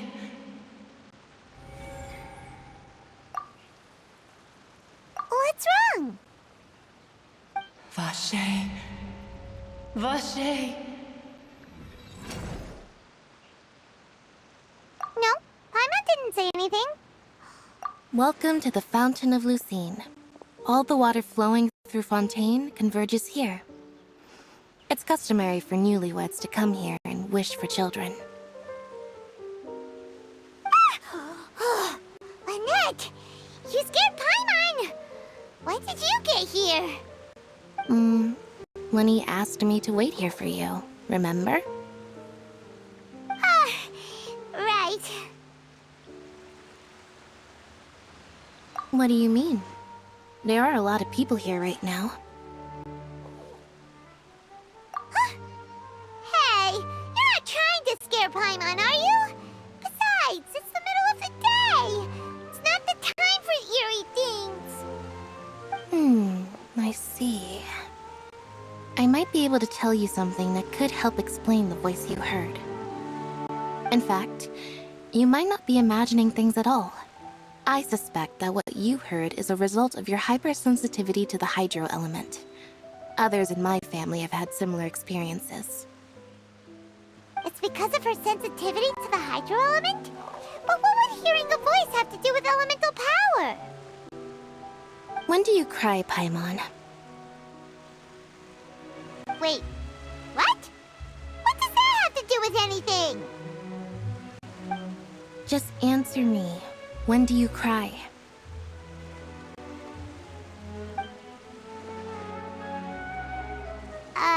When Paimon's really sad? Oh, and when Paimon's super happy. Oh, and also when Paimon's really, really scared. Then you should understand that tears contain your most intense emotions. Like I just mentioned, the Fountain of Lucine is where all the flowing water in Fontaine converges. Even the tears that fall to the ground will eventually gather here. So maybe what you heard was the intense emotion coming from someone's tears. So, what did the voice say? If you were hearing their emotions, then Paimon wonders what happened to them. Rather than worrying about them, we should worry about my brother first. Don't let that calm look of his fool you. He tends to get pretty nervous just before a performance. So chatting with Linny might help him relax a little before he goes on stage. Oh, right. That makes sense. Let's go in and see Linny.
turns out.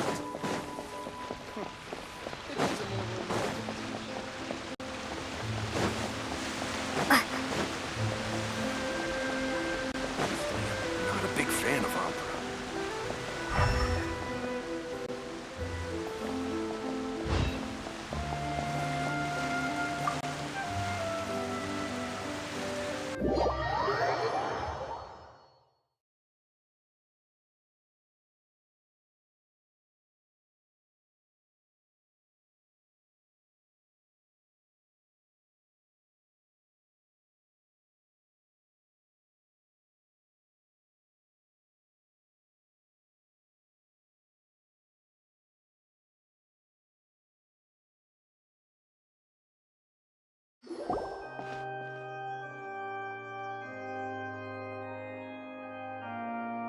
Traveler and Paimon, good to see you.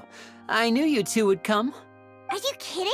We wouldn't miss it for the world. We've been looking forward to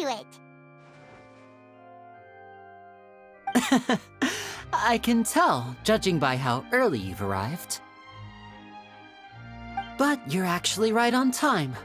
The audience still hasn't started entering the venue yet, which means now is the perfect chance for us to take you to the best seats in the house. Wait just a moment. I'll fetch the tickets.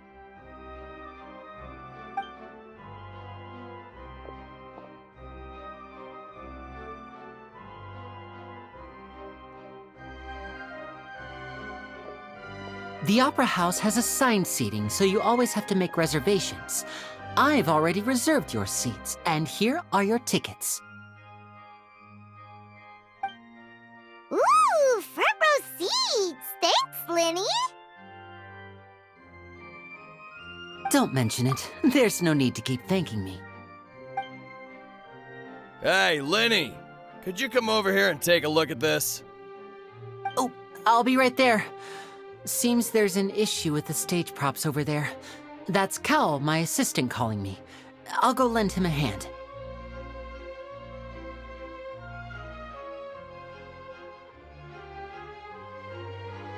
Yeah, we'll just go to our seats. You go ahead, Lenny.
Oh, these should be our seats. Come on, let's sit down.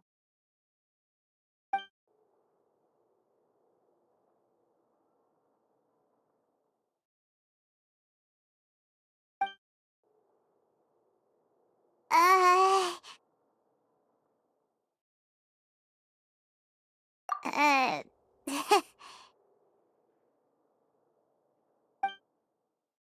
Hey, Traveler.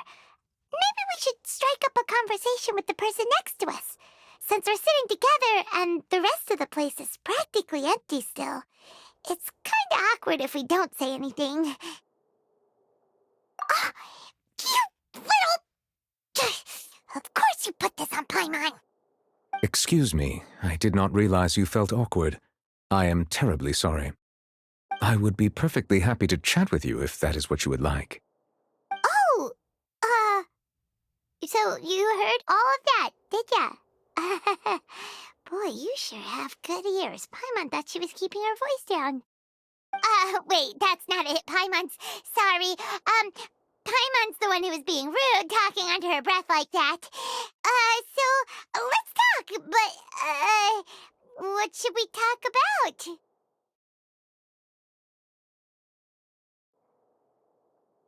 Oh, Paimon's got it.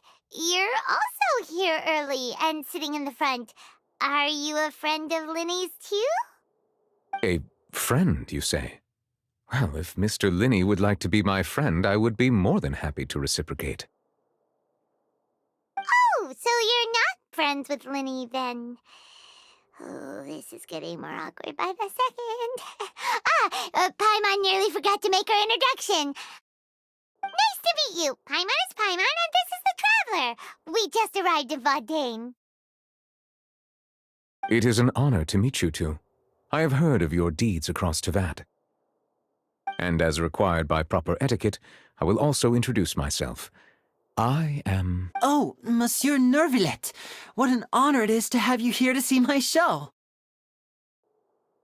Ah, Mr. Linney. I should say it is in fact an honor for me to see your performance in person. Wait, Nervillet? Could he be... I saw you all chatting just now, but it seems you still don't know who Monsieur Nervillet is. Allow me to introduce you to Fontaine's Chief Justice. That seat is always reserved for him. It wouldn't be too much to say that he's the symbol of justice and honesty here in Fontaine. Whoa! Sorry for being so rude just now. Paimon had no idea you were such an important person. No offense taken. Being Chief Justice is merely what I do for work. Nearly every person has their usual reserved seat, so I'm not so special, really. And by the way, I should probably let you know, even though I would prefer not to, there's someone sitting up there in the VIP seats that has been striking a pose for quite a while now. I believe she is trying to give you a most elegant and impressive first impression. So I think you should take notice of her sooner rather than later, otherwise she may become flustered.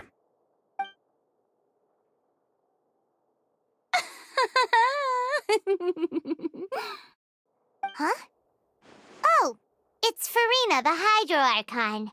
Huh. She sure has a smug and satisfied look on her face. Guess she has no idea that you saw right through her act. Very good. That is for the best. No need to pay her any more attention. We may now enjoy the show. Huh? So is this what things are like between the Chief Justice and the Hydro Archon? All right, please wait just a moment longer. I've pretty much finished my preparations, and the performance will start as soon as the audience has made their way to their seats. Yay! The show's finally about to start! Paimon can hardly wait! Paimon's never seen a real live magic show before!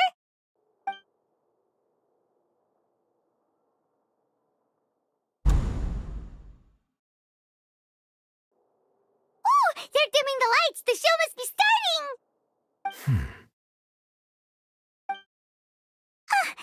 Sorry. Paimon will try to stay quiet.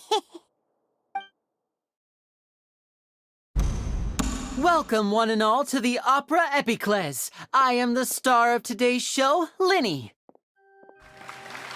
And over here is my sister, Lynette, who will be working as my wonderful assistant. Please, let's give her a warm welcome. Hello, everyone. I know she may seem to be a little sleepy right now, but that's just a sign that she's nervous. Whatever. Now, some of you may be thinking, two vision holders who can freely manipulate elemental powers performing magic is not true magic at all. So, I would like to take a moment to assure you that elemental powers will have nothing to do with what you will witness on the stage today.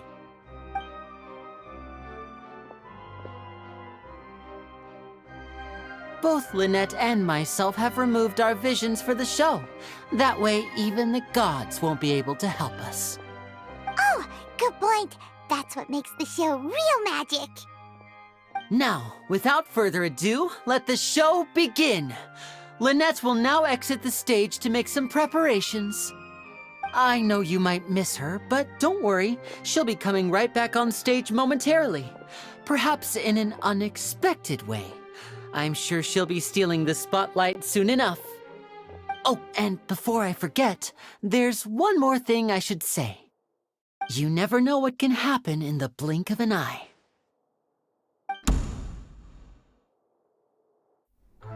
A magician's greatest skill is making things disappear or appear. The possibilities are endless.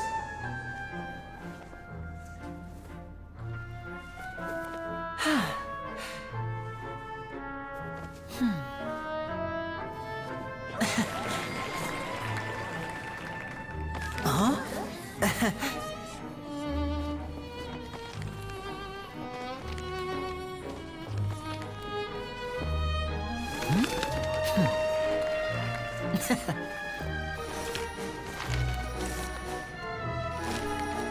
But this isn't what you came for.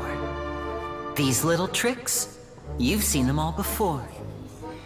So it's time for something truly extraordinary, don't you think?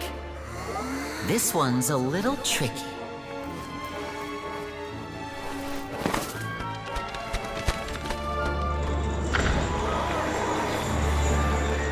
Using this water tank, I shall make my sister vanish completely, right before your very eyes.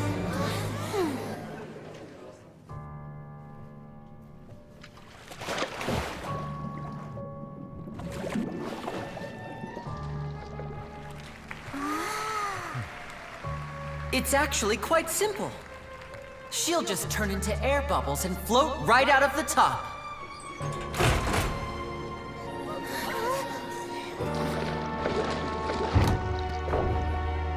Oh no! I told them to check all the props carefully. With the lid on, even air can't escape. An amateur magician would be getting very nervous right around now. Luckily, it's me on stage, so let me show you what a true virtuoso can do.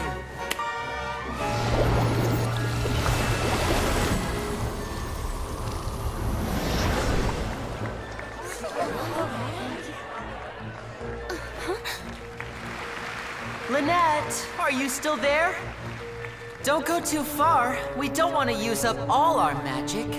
Hi, I'm back. Uh-huh.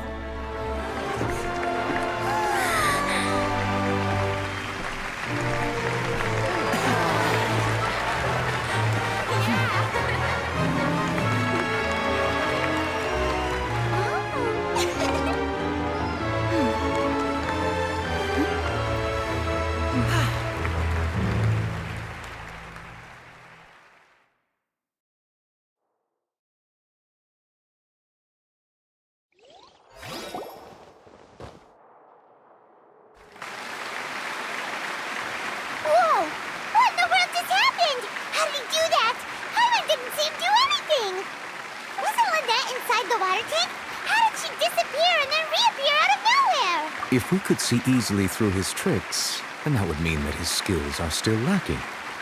To appreciate magic, you should focus on the show happening on stage, rather than getting caught up in trying to see that which has been intentionally hidden. Guess you're right. Paimon couldn't believe her eyes when Lynette reappeared. Amazing! Thank you everyone. I'm glad you enjoyed that performance. But our magical journey has only just begun. I've prepared even more astonishing surprises for everyone here. The magic of transformation and disappearance can go far beyond what you've just seen. I'm sure many of you are thinking that escaping the water tank was impressive enough, but Lynette is still my assistant after all. In which case, I have ample time to make all necessary preparations. So, for my next trick, I will require the participation of one lucky audience member. Please, if my assistants could bring out the magical boxes now. There are 2 boxes and only 2 boxes. One is here, and one is there in the aisle among the audience. I'm sure many of our clever audience members have already guessed our next magic trick. A swap! Our lucky audience member and I will each enter a magic box. After 1 minute, we will each emerge from the opposite box. Now please, everyone pay very close attention to the box you see here. Don't give me any chance to make a move. Wow! How's he gonna do this? Hey, do you think this is all magic tricks, or does Lenny have actual superpowers? The lucky audience member will be generated by this random number selector. It selects numbers entirely at random. Even I don't know who will be chosen to participate. Now then, let's begin. Let me see. Oh, row 7, seat 3. Congratulations! You now have the chance to experience magic firsthand for an entire minute. Please, come forward. My assistant will take you beside the magic box. I'm sorry, it might be a little cramped inside, but no need to feel nervous. We've carefully arranged everything for you to be as comfortable as possible. You don't need to do anything, but no matter what strange things may happen, don't come out of the box. If the magic is interrupted, who knows where you might end up? You might even find yourself in the Fortress of Meripede. Oh, okay. All right. Before I enter the magic box, there is one more thing I need to ask the audience to do. Could you all give me a countdown? Like this. 60, 59, 58. Just keep counting down. You can go a little faster or slower if you like. I won't be able to see anything in the pitch-black box, so I'll be relying on your voices to know when time is up. Oh, and no tricks now. If you quickly count from 60 in just 30 seconds, then I'll be in a tough spot. Ooh! Paimon kinda wants to count faster after hearing him say that! No, that won't do. I can see it in your eyes. You still can't be trusted. Let's practice together. Come on, repeat after me. 60, 59, 58. 60, 59, 58! That's right, perfect. Keep it going. All right, I'll see you all on the other side once you've finished counting.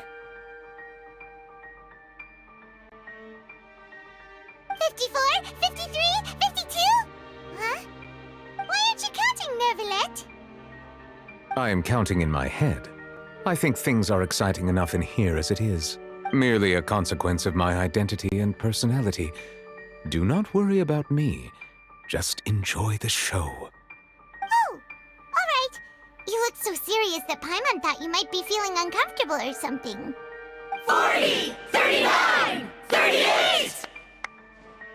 Mr. Linney, are you all right in there? Is everything ready? Yes, I'm fine. I'm just double-checking the direction of the magic. It would be a disaster if we get sent to the wrong places. For example, mid-air right above the audience. Even though he's saying that, Lenny doesn't seem nervous at all.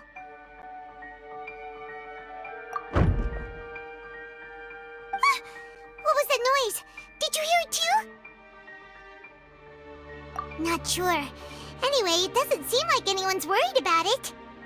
25! 24! 23! What's wrong, Mr. Linney? I can still hear you moving in there. I seem to have accidentally knocked over a decoration. I'm trying to fix it, but it's pitch black in here. I can't tell left from right. Never mind the decorations. There's no time for that. The show is what's important. No, that's unacceptable. I want my show to be perfect. Don't worry, we still have 20 seconds. Hear them counting? 19! 18! 17! It seems things aren't quite going as planned. I apologize, everyone. It feels like you're all starting to count faster, but that's all right. I know it can be tiring to do such a long countdown. 10 seconds and change is still plenty of time. 10! Almost there now. Whew. Swapping two people is harder work than you might think. Even a master magician like me can't guarantee I'll get it right the first time. Hey, wait! Is this the back one? I can't tell. They both look the same inside. Huh? No, that's not it. I'll try again. 7! Hey, slow down! Honestly! 5! 4! 3! Whoops! That doesn't count! 0!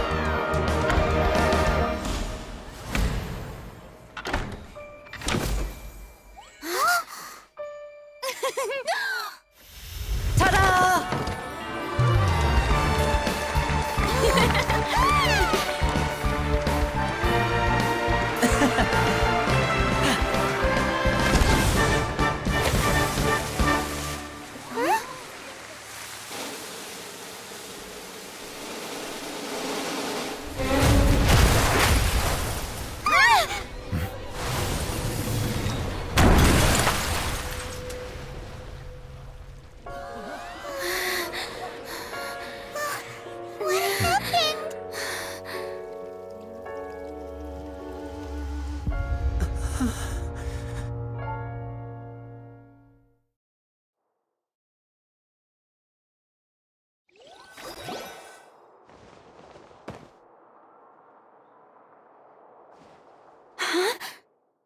Is this part of the show? Mr. Lenny, you're going to use magic to fix the stage now, right? What happened? Oh no. Maybe this isn't part of the show.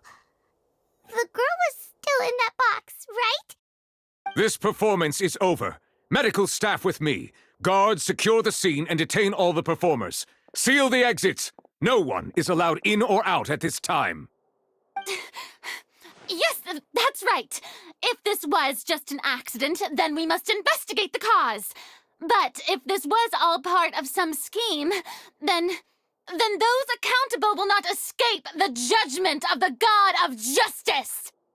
No need to be alarmed, you two. We'll get to the bottom of this soon enough.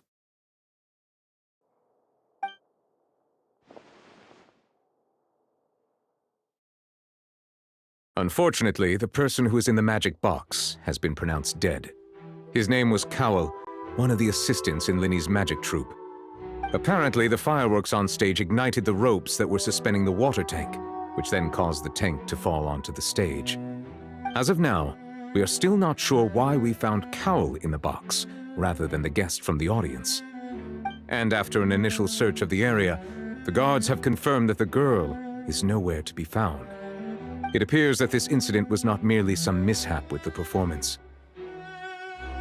And there are many indications that it is connected with the case of the serial disappearances of young women.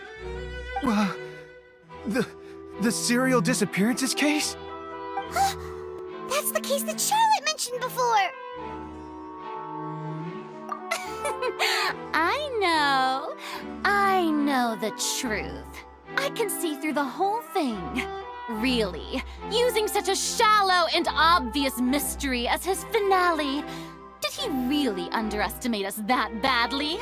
I say that our powerful magician, Mr. Linny, is now the prime suspect for the serial disappearances case. Huh? Why me? This whole thing was an accident. No, this all occurred during your magic show, did it not? The missing girl disappeared after being chosen, did she not? The deceased is one of your assistants, is he not? Now that I think about it, that whole speech about magicians making things disappear was nothing more than a provocation, a bald-faced challenge. That can't be right! How could Linny do this? He was in the box on the stage the entire time! We could even hear his voice! Besides, before the show, he told us that he would like to catch the criminal behind the disappearances! He couldn't possibly mean catching himself! Save discussion for a later time, please. Lady Farina, may I assume that your comments just now constitute an accusation against Mr. Linny and his associates, and that you are pressing charges? Huh?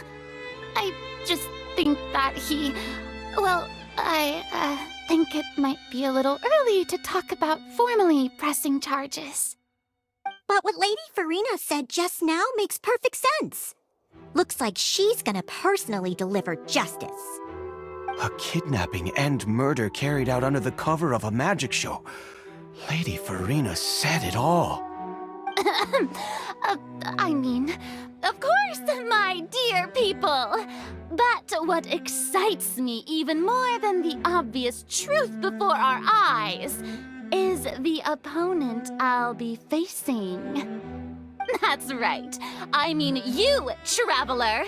You'll support Lenny, won't you? After all, he was the one who helped you the first time we met.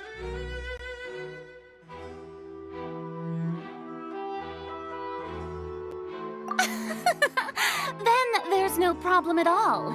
You know, the Traveler and I already had a duel the first time we met. But with Lenny's help, our little duel ended in a draw. But draws really are the most boring possible outcome. So, no more draws.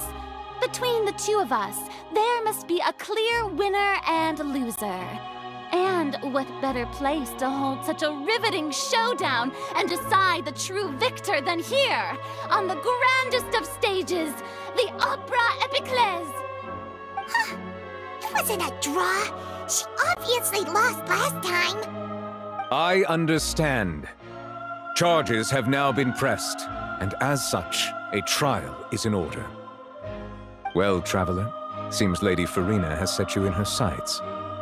But putting her dramatic rhetoric aside for a moment, I would like to ask you, are you willing to act as Mr. Lenny's attorney and defend him in this case? Very well. The trial will be held a day from now in the Opera House. Both sides may investigate the scene to build their cases and search for the truth. Lenny and his troupe are all potential suspects and shall remain within the Opera House. The audience may begin to leave in an orderly fashion once they have been cleared by the guards. A day isn't that long. Let's see what kind of case this big-shot Outlander can build in such a short amount of time. I'm really quite looking forward to hearing it.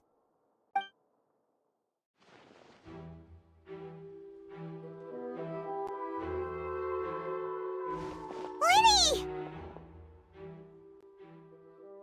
Sorry about everything that happened just now. Were you frightened?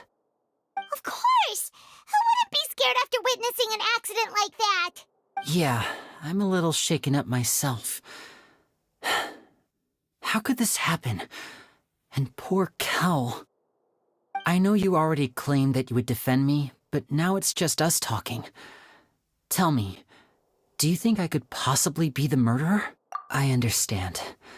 Even I'm not sure what happened, so I can only imagine how difficult it is for you to grasp the situation. I'm sure everyone sees me as the biggest suspect at this point. But, if you ask me, the whole thing is mysteries layered upon mysteries, such that all that's left is confusion. I don't know whether what happened there on the stage was purely an accident or not, and I don't know why poor Cal was in the box.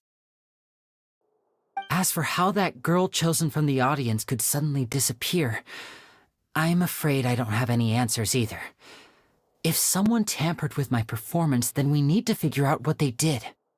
Even a skilled and knowledgeable magician like myself couldn't pull all that off in just 1 minute. Which is precisely why we need to investigate! As this book says, the impossible could not have happened. Whatever happened must have been that which is possible. Paimon bought them when we were reading at the bookshop in the city earlier. Pretty cool, huh? Don't worry, Paimon used her own savings to buy them. It wasn't from our travel funds. I think they look cute on you, Paimon. You have good taste, Lynette. That's the right attitude. Feeling depressed isn't going to help me now. I need to get back to my normal self. But with the guards watching our every move, it's going to be especially difficult for Lynette and I to prove our own innocence. Good thing you agreed to be our attorneys. Thanks for that. We'll be counting on you. Yes, thank you so much. Yeah, just leave it to us. Oh, since we're going to start investigating, Paimon has a question first. Where did Lynette go during the performance? Ah, well, I'm afraid that would involve some of our essential trade secrets as magicians. The secrets behind our magic are past saving, Linny. I suppose you're right. The truth behind our tricks is going to be important evidence that will be weighted during the trial. 'Tis truly a pity. As a magician, our magic show is a work of art. We've poured countless hours and spared no effort in perfecting it. But if revealing our secrets will help you uncover the truth behind what happened, then it will be well worth it. We should go somewhere else if we're going to discuss our magic tricks. We'll go speak with the guards, and in the meantime, you can go investigate the stage and the seating areas. Alright, let's go have a look while the investigation teams are still here. Detective Paimon is on the case!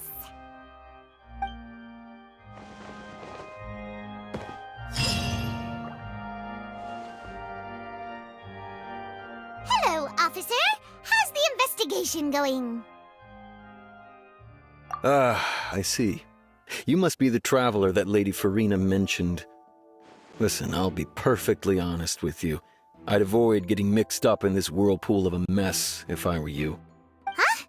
What do you mean? Come with me and you'll see.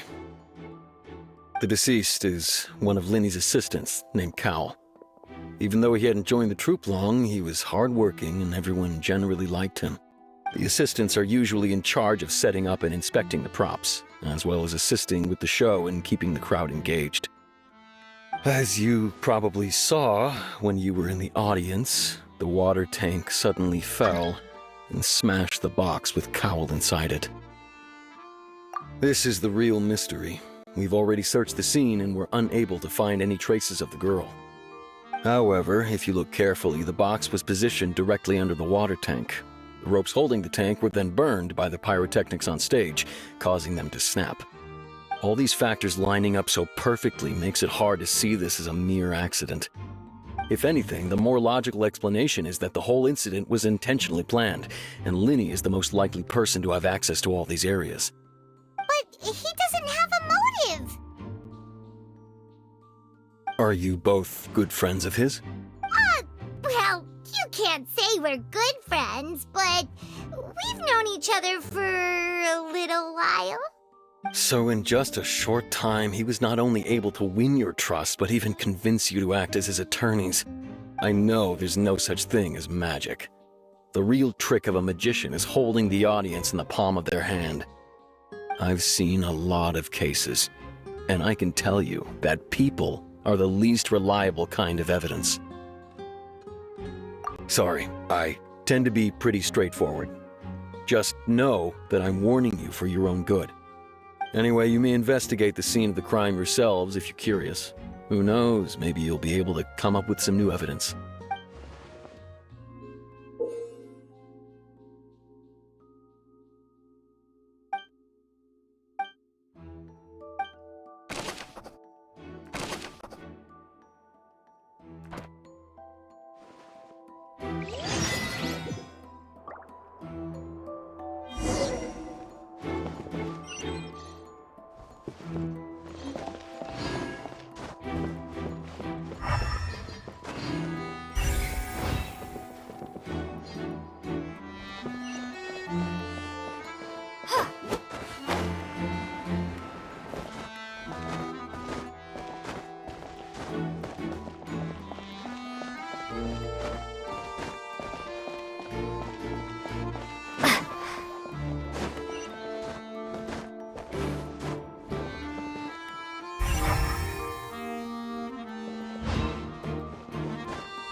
I see that you're investigating the area.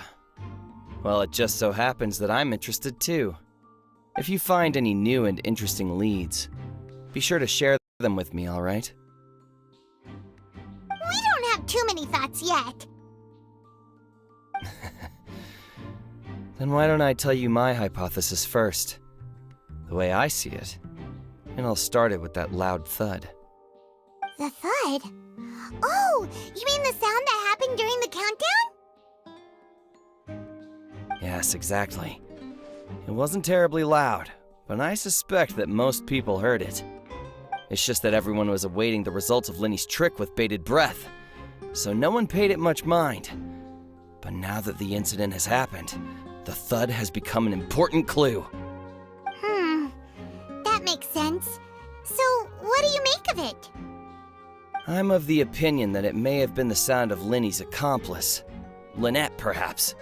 Jumping atop the water tank or something like that. And when the pyrotechnics went off, she cut the rope, sending the water tank crashing down. But wasn't the noise we heard too loud for that? Perhaps the balance wasn't right, leading to a particularly rough landing. Oh, that's true. I suppose I must reconsider. That does remind Paimon, though. What was with that sound?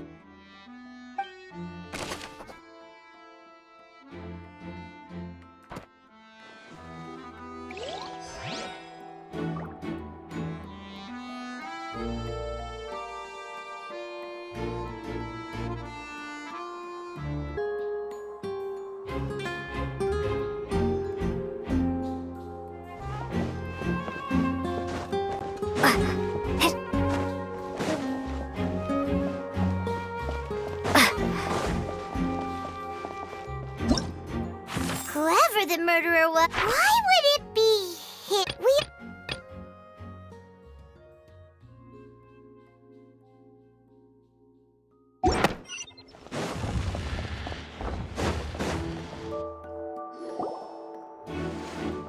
Hey, you! Yes, both of you! Over here! I've been keeping an eye on you for a while now. Huh? You mean us? That's right. If I'm not mistaken, you're also among those who wish to cut down the thorns and pursue the truth. No? And by the looks of it, you're not from Fontaine. Well, you're right on the more about that one, but who are you? Have you never heard of the Spina di Rosula? From mediating disputes and providing protection to solving conundrums, you name it, and I, Navia, have the honor of being its renowned president. Though those who play by our rules call me boss. I'm Silver, her attendant. Pleased to meet you. And I'm Melus. Demoiselle's various daily needs and affairs are under my purview. Huh? Boss? Demoiselle?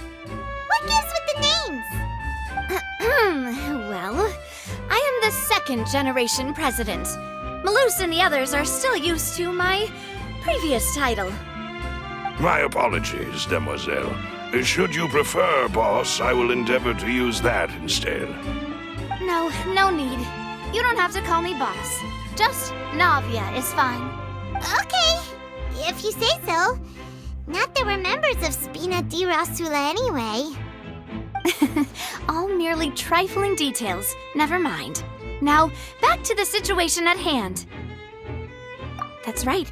I've always kept an eye on the serial disappearance cases. My interest stems from a matter back from my father's time. Judging from the look of things, I find Linny an unlikely mastermind. Really? We think so too! That's why we're looking for clues now. But how did you come to that conclusion? Intuition, naturally. My unparalleled intuition. Farina sure was quick to point the finger at Linny without any decisive evidence whatsoever, wasn't she? But that's not uncommon for her. If you remember, the Justice had to interrupt her and ask if she was pressing charges just to keep her from getting carried away. Anyway, a trial begins the moment someone levels charges. And, of course, there was no way Farina was going to back down in that situation. Sounds more like you just don't trust the Hydro Archon. Well, what's your opinion? I must admit that she can be interesting at times, but liking her doesn't mean that I'll blindly agree with her. All right, I've answered your question. Now, it's time you answer mine. Wait a minute! Did that answer count? Well, I say it does. But don't worry, you won't hear any pointless questions from me. In your opinion, do you think it's right to treat a trial like it's an opera? Well? And why would that be?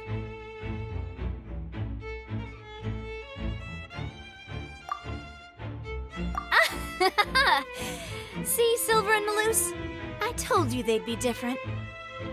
Most astute of you, demoiselle. I too think that the traveler's response was most excellent. No matter how wonderful the script or how fervent the audience's expectations may be, the trials that go on stage here must be based in fact. And if that can be done, boss, then... All right, that's quite enough, Maloose. Anyway, I like your answer. You passed with flying colors. Now, I need to make some preparations, following which our joint investigation shall commence. You two shall be my assistants. Wait! Since when did we become assistants? Oh, well, I can be the assistant. Sure.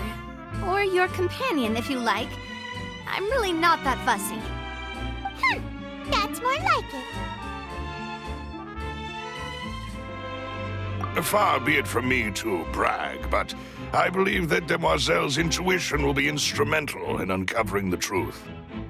You wish to save a friend from false accusations, and we wish to unravel the disappearances. In this sense, our goals are aligned. You have a point. You're quite the talker, aren't you, mister? And what about you over there? What do you think? You seem like you've got something on your mind. I have nothing to add. Oh, alrighty then. We'll be making some preparations first. Just be sure to let us know if they start revealing Lenny's tricks. Thanks!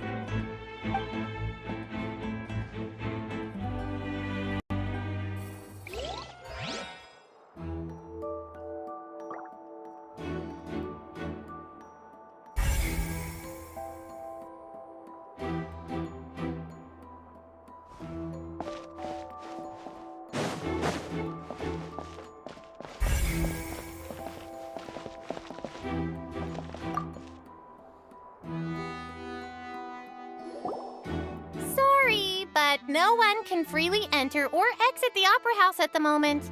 If you wish to leave, you must register your identity with us first. No, we're not leaving. We're representing Linny and Lynette as attorneys, so we're investigating the case. Were you always guarding this entrance? Yes. After the Chief Justice gave the order, everyone coming in or out must undergo a strict inspection. So, the missing girl couldn't have left from here. At least, not from that point on. I doubt there was much opportunity then, either.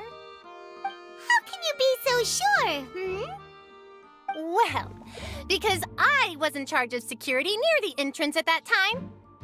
I couldn't see Linny's performance from here, which was quite a shame. Just my luck. But still, I did not abandon my post, and I stayed put no matter how loud the applause was. If someone had so much as even approached the door, I would have noticed it, let alone if they had tried to leave. We Melusines are good at that sort of thing, you know. So, it's safe to say the girl couldn't have left through here. All right, thank you for your help. This will be useful info.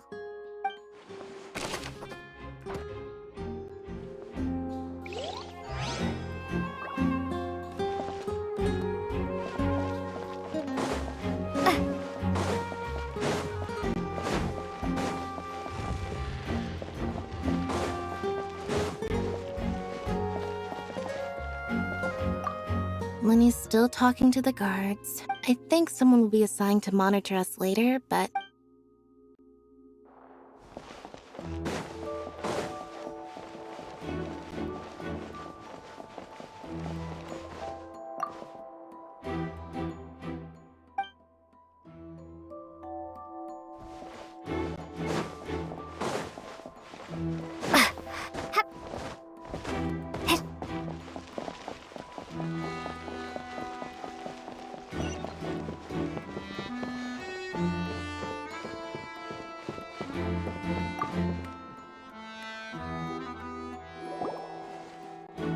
The investigation team has some new findings. Turns out there's an issue with the random number selector after all. See, I told you. What if the machine picked some big guy's seat? You think the murderer would have still made his move then? Sorry to interrupt, but we're helping Linny and Lynette with their side of the investigation. What were you saying about the number selector? You're trying to help them? That'll be a tall order. Linny used the machine to pick a random member of the audience during his performance, right? The lucky girl that later disappeared.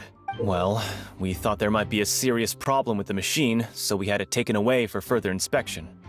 It turns out that the seat number it picked wasn't random at all. The machine picks that same number every time.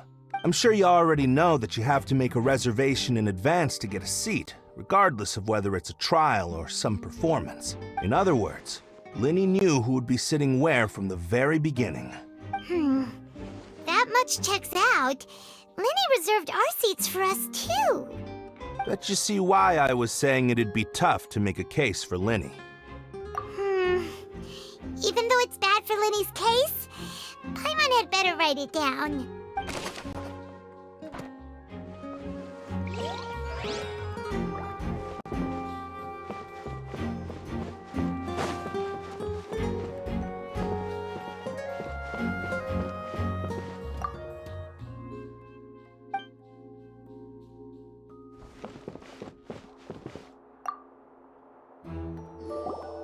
So this is the rope that broke and caused the water tank to fall. The rope looks pretty durable. How can it be burned through so quickly by fireworks? Why are you suddenly so serious, Traveler?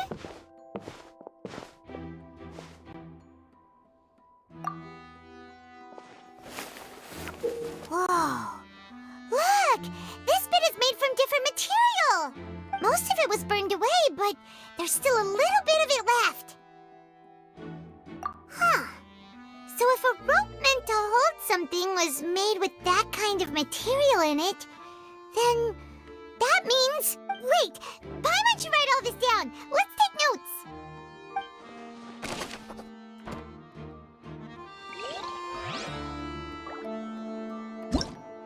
Why would it... Whoever this... People needed to register and reserve a seat... People need... The performance would not have been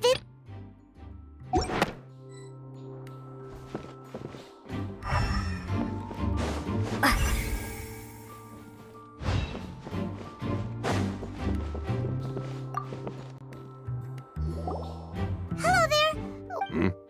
Oh, this location has also been cordoned off because the Magic Troupe members are currently considered prime suspect. The seats were all booked in advance, so we were able to deduce the missing woman's identity by checking the guest list. Sure, it's not like this is confidential information. We will publish. Her name is Halsey. She's a painter from Fontaine who's made a bit of a name for herself. Apparently, she wasn't a regular at the Opera House, but she'd been feeling some pressure with her work lately, which made her decide to come see the magic show. The Magic Troupe members all claim not to know her. We have looked into her social connections. It seems that she has no personal grievances or conflicts of interest with the... Simply put, she wasn't related to the Magic Troupe at all, which matches the features of the previous serial disappearances. Were the victims of previous cases also chosen at random? That's how it seems to us, in any case. Apart from the fact that they were all young women of around the same age range, there really weren't any other connections between them. Okay then. No need to be so formal. If you do happen to see the missing girl, please be sure to contact us. It is of utmost importance that we get to the bottom of these disappearances.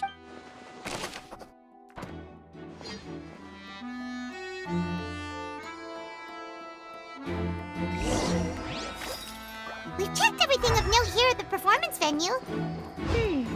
Paimon wonders how Linny's discussion with the guards is going. Let's go see, shall we?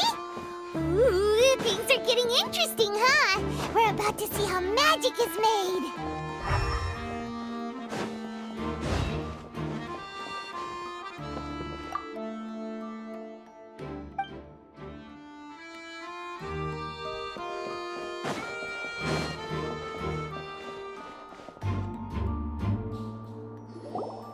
Understood.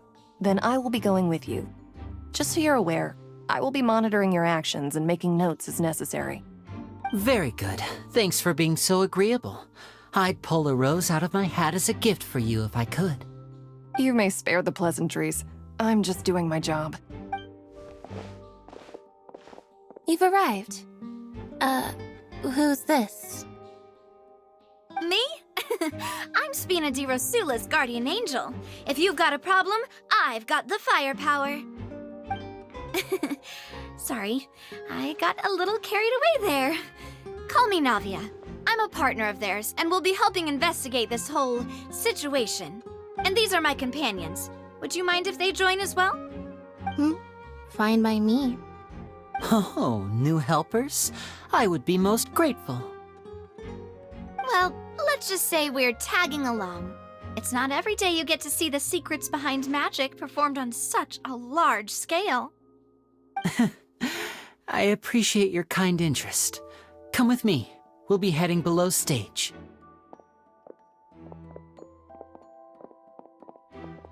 Huh? Below stage? Yes, a world of secrets is hidden beneath this magic box, prepared specifically for this switcheroo trick. But before I reveal everything, you should have a look first. Notice anything strange here?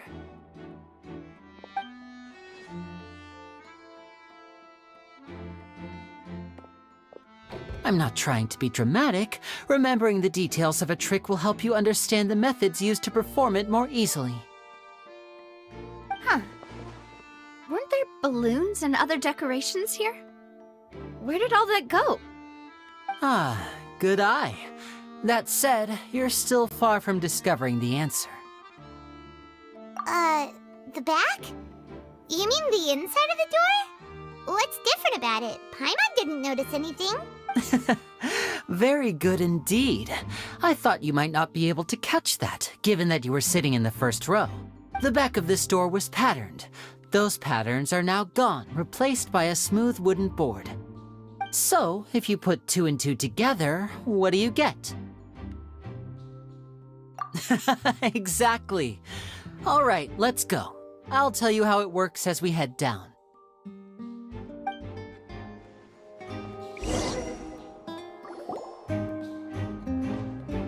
Oh, so there was a passageway under the magic box!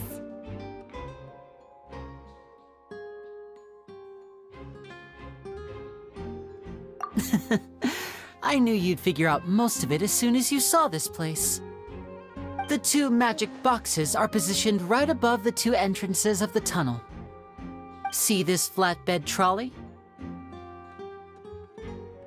The box with the lucky audience member in it would be shuttled over to the other side using the trolley. This trolley can raise and lower and even rotate, ensuring that the box will face in the right direction. I see. So that's the purpose of the box inside another box. Precisely. The inner box would descend after the audience member was put inside and be moved along the trolley, all while the outer box would remain on stage as if nothing had ever changed. So that's how you did it! Once the box was lowered, the trolley would store some energy through this device here, with which it would complete the rest of the steps. The audience member would only be able to feel some slight movements in the dark, and by the time she walked out, she would already be back on stage. Right! You were talking that whole time, and you even came out for a moment near the end! Ah, yes. A phonograph operated by Lynette was used to achieve that effect.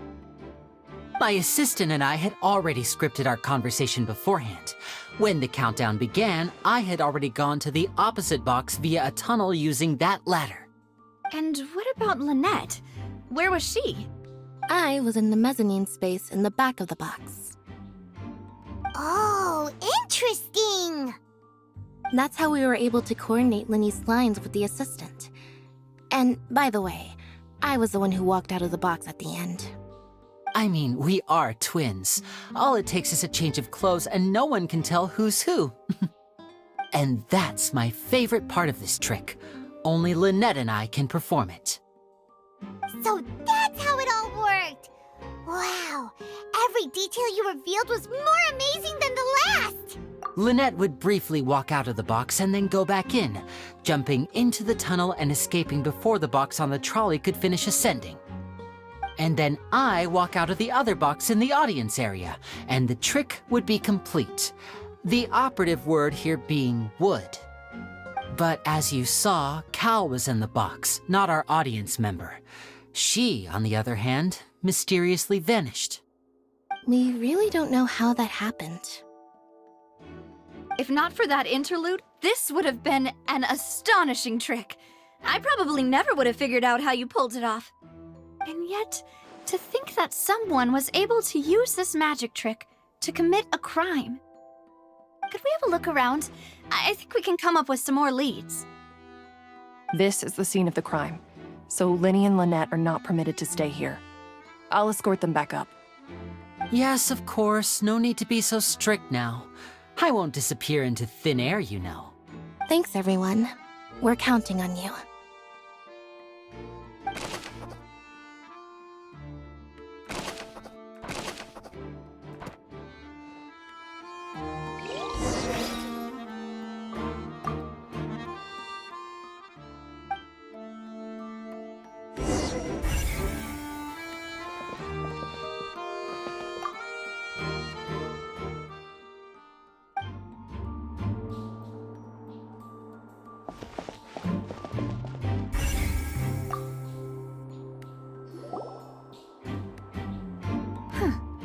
What's this?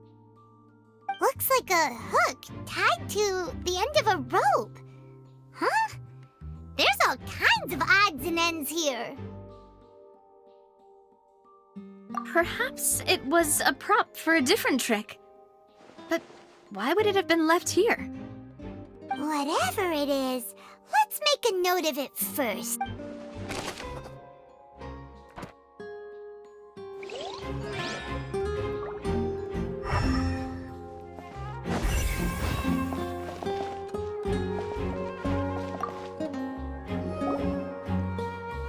The floor is wet. Please be careful not to slip. Speaking of which, why would there be water here? Oh, Paimon knows! It's one of those tricks where you pour water into a jug and then flip the jug over only for the water to disappear? And here's a broken vase. Huh. Did the trolley knock it down while moving? That can't be. The trolley moves along tracks from start to finish.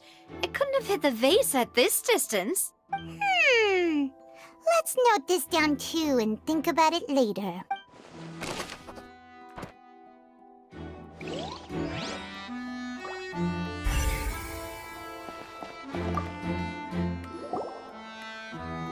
Oh, these are the clothes that the lady chosen from the audience was wearing, right? Her clothes are here, but she's nowhere to be found.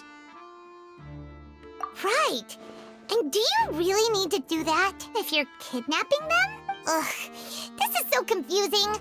Paimon doesn't want to be a detective anymore.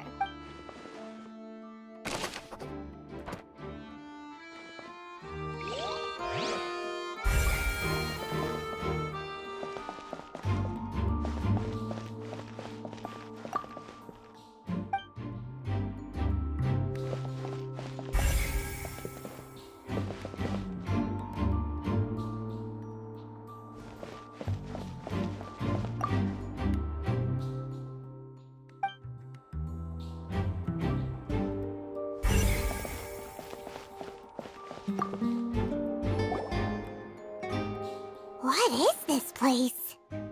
It seems someone could fit through here. Huh. Could this have been the suspect's escape route? Alone, perhaps. But if they had to pull another person with them, this... But there are no other ways in or out of here.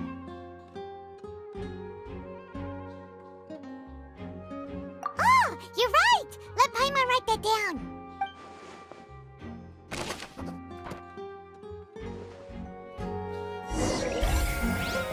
Seems we're just about done investigating down here.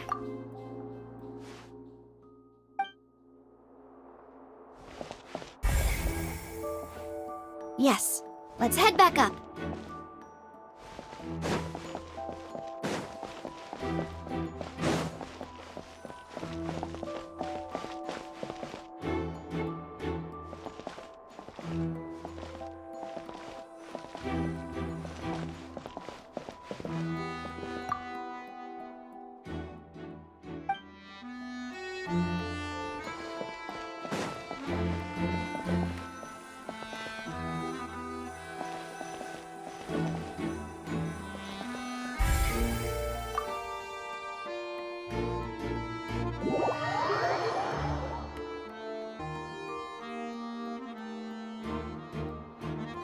ascertain the state of the crime scene. Let's find a place to sort out our findings once Malus returns. It seems to me that there are several things that don't add up here. Apologies for the wait, demoiselle. So, what did the guards say? Did the criminal escape through the vent?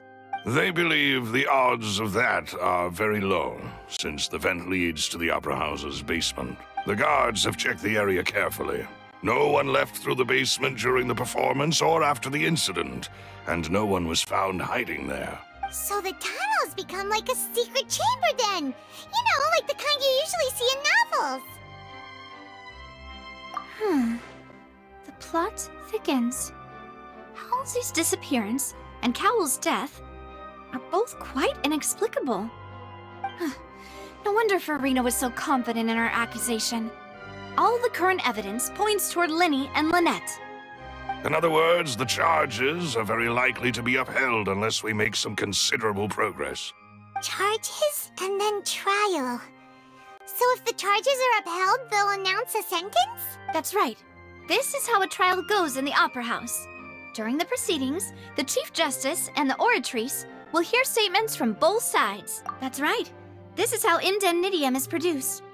The statements from both sides, the defenses from attorneys, witness testimonies, and even the audience's emotions will all be projected on the Oratrice. To put it simply, it's as if the Oratrice has its own will, and is a judge in its own right. This also precludes any kind of favoritism on the part of the Chief Justice. Not that this has ever happened anyway. Once both sides have finished speaking, the Chief Justice will make his final decision. This, too, will be used by the Oratrice as a reference. Then, finally, the Oratrice will be consulted by officials. The result it returns is the will of justice itself. Huh? So that machine is the one that actually decides? Paimon thought Neuvillette called the shots. In practice, there is very little difference. Both have always come to the same judgment, which is why people have great faith in the Chief Justice. Yes, the guards also asked me to convey that none of us will be allowed to leave this place before the trial. Huh? Why? Because we've chosen to act as the twins' proxies. That makes us persons related to the case. They're concerned that we might be colluding with outside parties, or that we might find outside help to disrupt the case. And even if that were not so, it could prove problematic if we happen to spread key information about the case ahead of time. I'm ready to break out at any time. Whoa! There's no need for that! Paimon thinks they have a point. That said, are they providing food? Of course. I just hope you don't mind the lack of options. I'm afraid that catering to all tastes is not in the cards, nor is any guarantee of balanced nutrition. In that case, let's just sort out our findings together here. Pity. I was hoping to take you to try some of Fontaine's famous desserts, too. I mean, what better way to properly think through our findings than over some tea and sweets? Huh. Breaking out suddenly doesn't seem like such a bad idea after all. Just kidding! Paimon will still do her best, even if there are no snacks. What do you mean, no snacks? Of course we'll have snacks. If we cannot buy some, then we'll simply make some. Huh? Here? But how? Understood, demoiselle. Everyone, please come with me.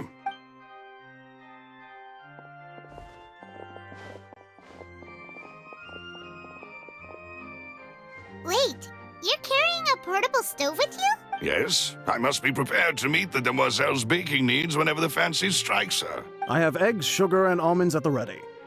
Good work, you two. Then I'll get to it. Please sit tight for a moment. You'll get to taste my awesome snacks soon enough. These three are quite the interesting group.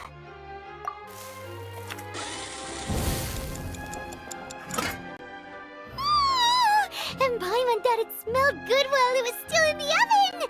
Oh, it's even better now. Paimon can't stop drooling. From the way you have these two guys carrying all that stuff around, Paimon thought you'd have them do more during the baking process. But you ended up doing the entire thing by yourself! Beating the egg whites, grinding almonds, everything! I was applauding. And I was giving encouraging smiles. Paimon was just thinking, aren't you worried about getting your fancy dress dirty, beating egg whites and baking like this? Well, I don't think it's carved in stone anywhere that fancy ladies can only read books, sip tea, ride horses, and play the piano. I just really enjoy making snacks. Don't underestimate beating egg whites, by the way. It's a real arm workout. You also need to beat them to just the right consistency, or your macarons will crack. Anyway, give these a try, fresh out of the oven. There's 3 for each of us. Only 3? Well, eating too many sweet treats might send all that sugar to your head. You wouldn't be able to think clearly about the case on a sugar rush, would you? Tea is ready to be served as well. This is Demoiselle's favorite, strong black tea with a floral fragrance that clears the mind and lifts the spirit. No need for concern. I'm merely doing as I should.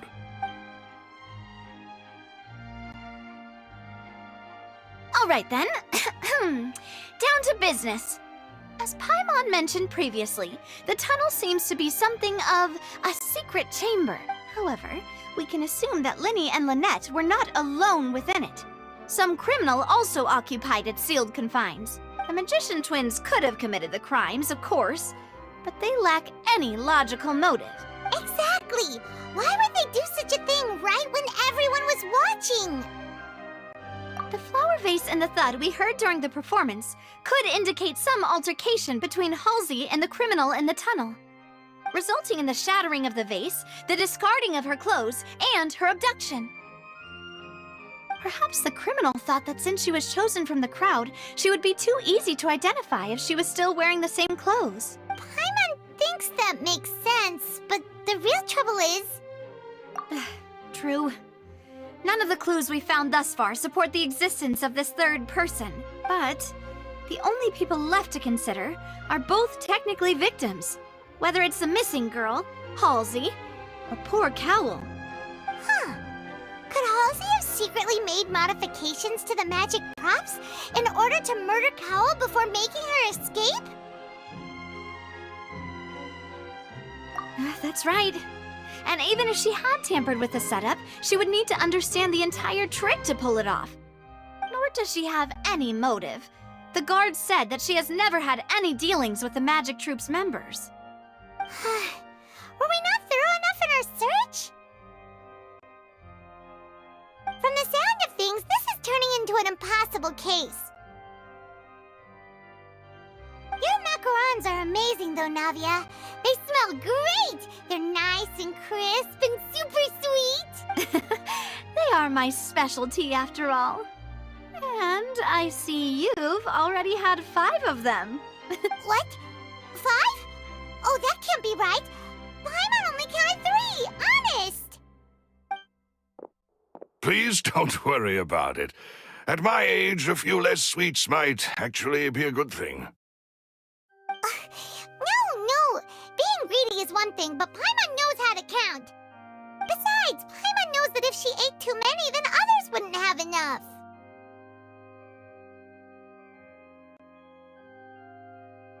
Wait, even you don't believe Paimon? How could you? If Paimon ate those 2 extra macarons, then may they turn into stone in her stomach! All right, we get it. Well, I suppose one of us might have gotten too engrossed in our chat and eaten them by mistake. No big deal. Maloose, set up the stove again if you would. Huh? What are you doing? Making sure everyone gets 3 macarons, of course. Exactly. We don't want to trouble you.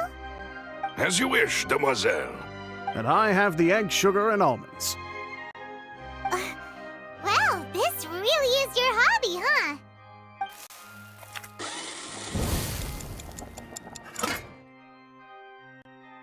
Well, that's it for snack time. I'm going to have another look around the area. I don't know what we're looking for yet, but we've still got some time. As attorneys, I suggest the 2 of you think the case over again.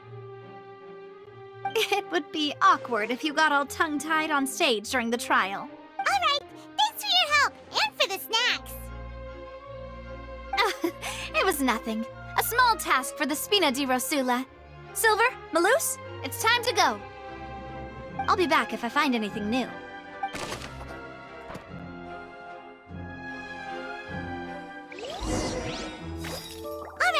It's time to put our heads together. We've got to get our defense ready for the trial. Oh, it's probably gonna be a long and difficult case. There's no point in worrying about that now. We just need to prepare. Here, take Paimon's notes. They should help you review the situation.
Impossible things don't just happen. We'll get to the truth one way or another.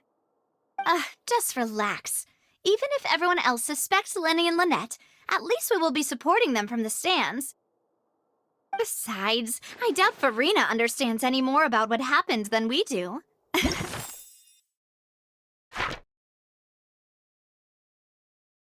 Thanks, Navia. Well, we'll be going then. Best of luck to you.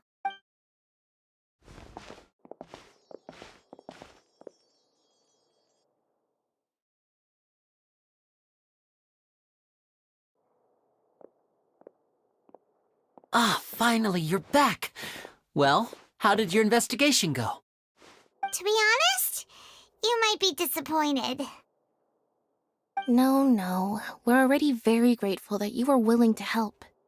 Well now, don't you all look disappointed. Don't tell me that your investigation came up empty-handed. That was to be expected, of course. The guilty can never produce proof of their innocence. But don't let that stop you. I shall be terribly disappointed should you, my most anticipated foe, concede so easily. Since both parties are present, I declare that the trial regarding the magic show incident is now in session. Firstly, in order for the audience to understand the causes and results of the incident, could we please have Mr. Linney explain the trick? Yes, of course. I will explain while Lynette demonstrates on stage. All the necessary items have been prepared.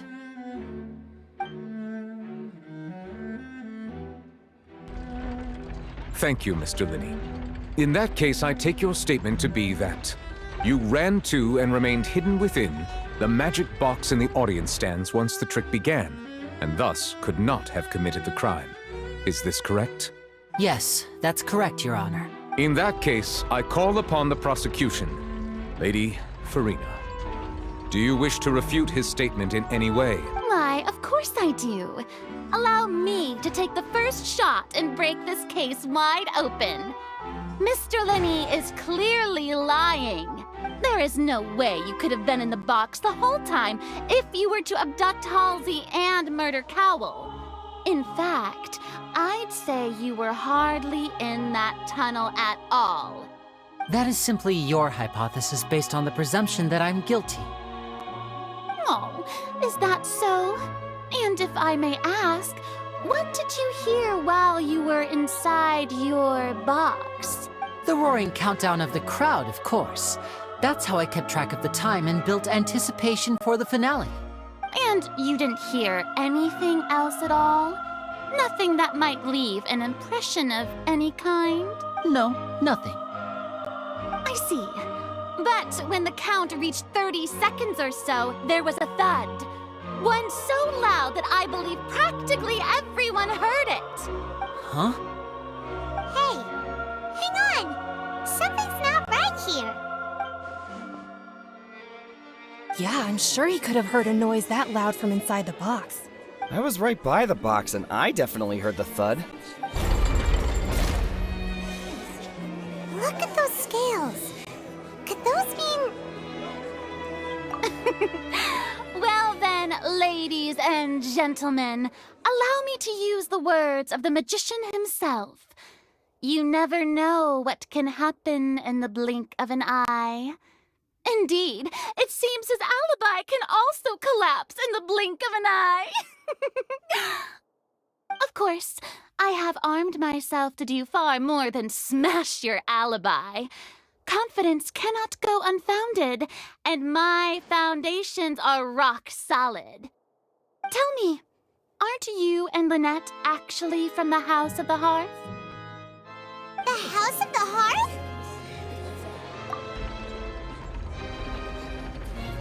No wonder they did something like this. So the serial disappearances were the Fatsui's doing. Now it all makes sense. I've got a feeling that what happened on stage probably wasn't just an accident. That's irrelevant. Our identities have nothing to do with what happened. Indeed. Then perhaps you could tell us everything that happened during that 1 minute. Your first priority is to prove yourself innocent after all. I'm sure there is little that needs to be kept secret now. Unless your script already has holes in it. The Outlander is speechless. My, oh my, don't they look flabbergasted? Now comes the infighting and discord, I suppose. This was almost too easy. Good thing I made all those preparations. Seems the all-nighter I pulled last night is really paying off. Hey, Linny! Why didn't you tell us this before? Order! Order! Mr. Linney, allow me to re-establish the facts. Lady Farina has raised 2 points. First, when the thud was heard in the Opera House, you were neither in the box nor the tunnel. Second, you and Ms. Lynette are both members of the House of the Hearth. Are these claims true?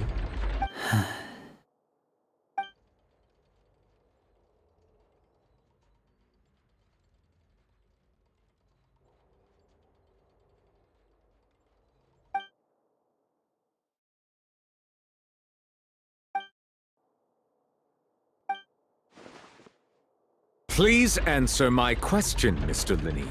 I'm sorry. Yes, they're true, Your Honor. I knew it! Well, that's it. We might as well move on to the sentencing already. What should we do now? Granted.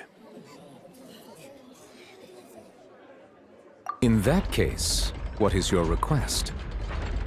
Is that really necessary? They're already as good as guilty. The defendant deceived their own attorneys.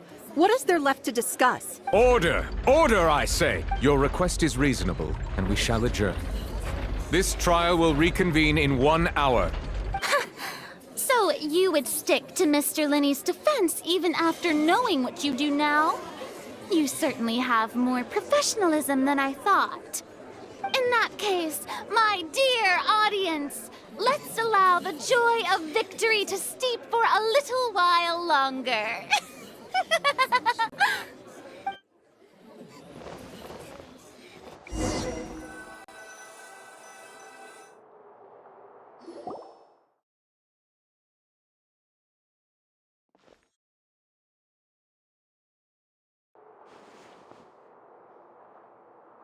Well, this is awkward. I didn't think the Hydro Archon would dig all that up. I'm sorry, Traveler and Paimon. Yeah, sorry. Paimon just knew where to start. We trusted you two. We based our entire reasoning on the assumption that you weren't bad guys. Not to set the wrong tone or anything, but Paimon's really mad! I'm very sorry. I know you're angry, and reasonably so, but please, let me explain. I know you've clashed with the Fatui several times before. I wouldn't be surprised if just hearing the word is enough to make you upset. But our organization is very, very large, and the Harbingers have very different personalities and goals. Right now, we want to save people. As many as we can. That's right. I'm sure we're on the same page when it comes to this nation and the disaster that its people might face. I knew if it weren't for our respective identities, we could become good friends. That's why I didn't wish to flat out lie to you, but chose to hide some details instead. The truth is very important, but being completely transparent about everything would see us spending more effort than we need to. Right. So, you be the judge. Heck, if I were you, I fear that I'd even struggle to trust me at this point. You met a Fatus who works as a magician, a trickster by trade. All by coincidence, too. But still, I'm asking you to trust me. I am no criminal. At least, not in this case. Sorry. Please forgive us. Well, you both say that, but... Right. Let's hear your answer first, and no lies now! Of course.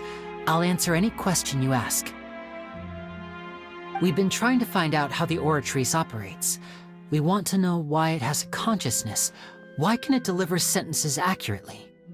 During our investigations, we learned that the machine's core is beneath it. From that moment on, Lynette and I have been designing this box swap trick, with the objective of getting close to the core. Is that why you needed a whole minute? That's right. In truth, the audience would take about 75 seconds to count down from 60, while I would only need 15 to get to the opposite box. So, after jumping into the tunnel, I accessed the Opera House basement via the vent, and went to investigate the room in which the core is stored. That air vent was created during the construction of the tunnel specifically to execute this step. Well, nothing. As soon as I reached that room and was about to investigate, I heard someone's voice. Which should have been impossible, of course. I was quite certain that I was the only one in the room. That voice seemed to recognize me and tried to speak to me. I chose to err on the side of caution and retreated the way I came. On the way back, I saw the broken vase and the clothes on the ground, but the countdown was almost finished, so there wasn't time to give it any thought. After that, the homicide occurred just as you saw. Well, that explains why you didn't hear the thud. Because of that prophecy I told you about, of course. We must know all we can about this nation's secrets in order to deal with that prophesized crisis. That's the only way we can save everyone.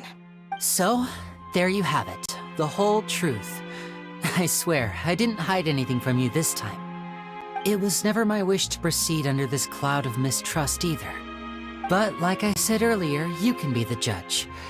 If you want to leave because you don't trust the Fatui, there's nothing I can do to stop you. Well, Traveler, you decide. Paimon will follow your lead however you choose.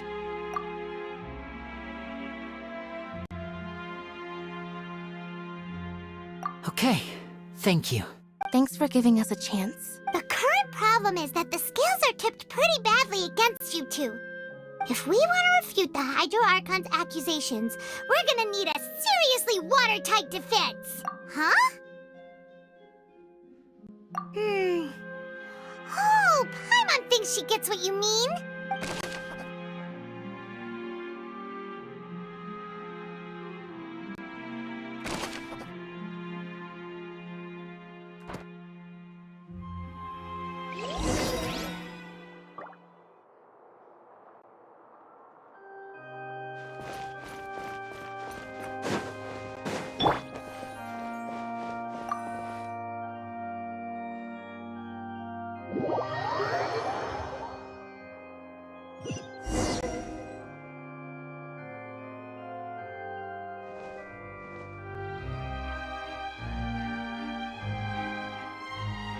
Both parties have returned to their positions. Let us continue the trial. When last we left off, Mr. Linney acknowledged the new evidence presented by Lady Farina as fact. Therefore, Lady Farina may continue stating her reconstruction of the events. Ugh, that took long enough.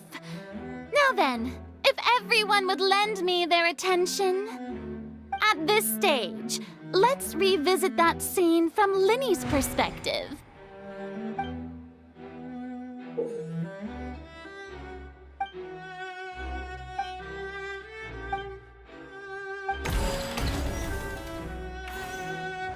As the countdown began, he entered the tunnel.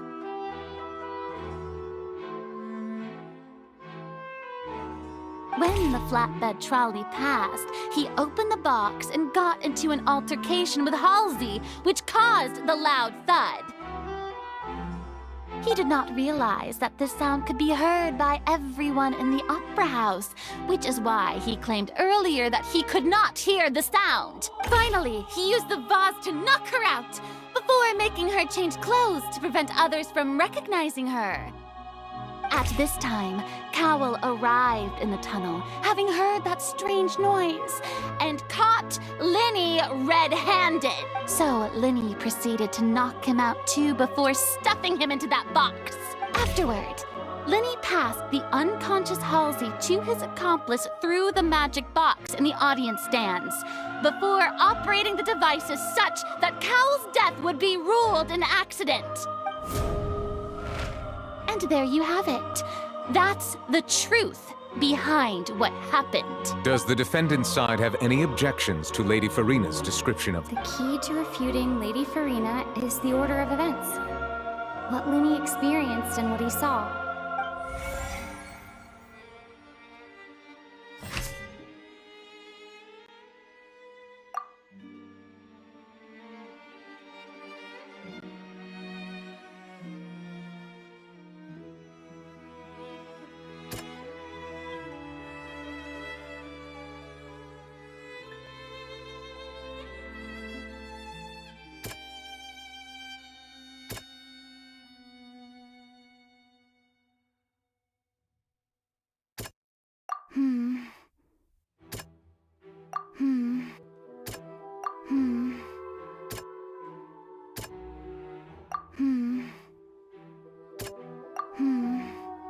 Seems...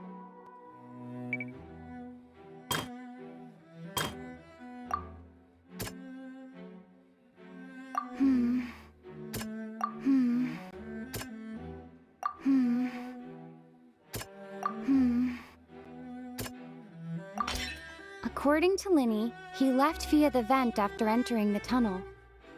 He couldn't have had that altercation with Halsey.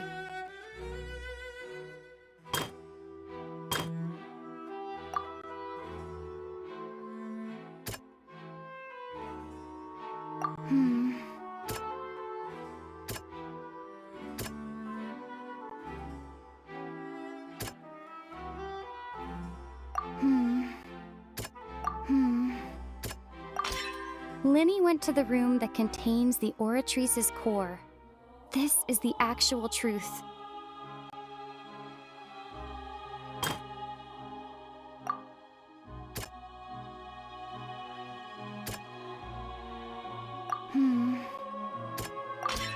Linny did not take part in the underground altercation.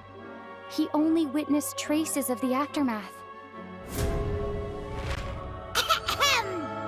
Attention! Ace Detective Paimon has something to say! When the countdown started, Linny did indeed go into the tunnel. But he immediately used a vent to access the Opera House basement, which is where the underground core of the Oratrice is stored. Once he reached that area, he heard a voice in what should have been an empty room. Since he felt something was amiss, he returned immediately.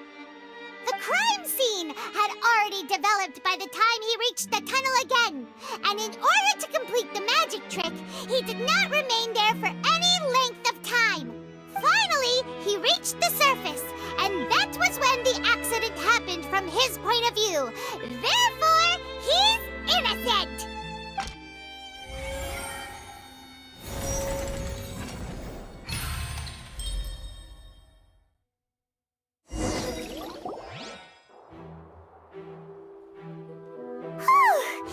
Paimon did it! Paimon actually managed to say all that! In other words, you believe that he knew nothing of the incident? That's right! My reasoning?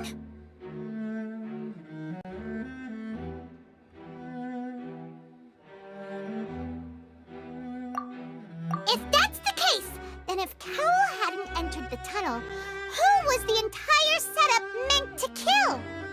Assuming that what you say is true, Linny only needed to kidnap the young girl to cause a new disappearance case. What would the point of killing someone on stage be? Oh, they have a point. That's right, you tell them! And that's why they're partners of mine. Well, your denial is very strident, I'll give you that. But what proof do you have to back your claims? Of course I do. If he had been in the magic box the whole time, how could he have not heard that sound? Why do you ask? You're saying that he wasn't.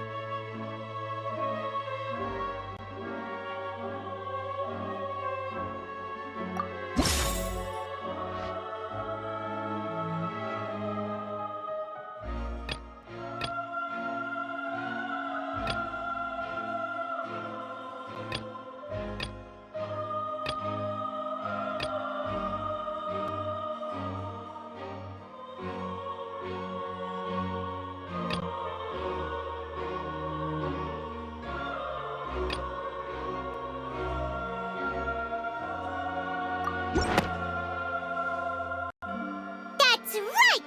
Linny wasn't in the box or in the tunnel. That's why he didn't hear anything strange during the performance. This means that when the crime happened, Linny had already entered the basement via the vent. The same clue you used to disprove his alibi has now become the best proof! How do you like that? Well played. To think you'd use such logic. Well then, if it wasn't Linny who committed the crimes, then who was it?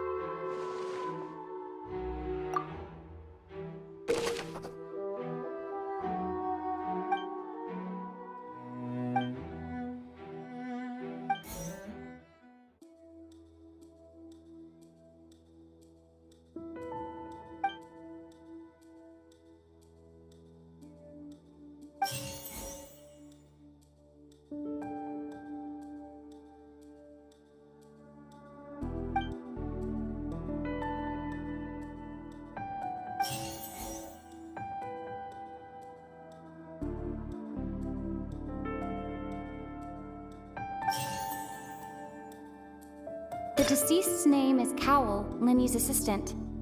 He would have been able to tamper with the equipment. Halsey is the missing person and an ordinary audience member. Or did she have her own scheme all along? Could there have been a third person involved? Is that really...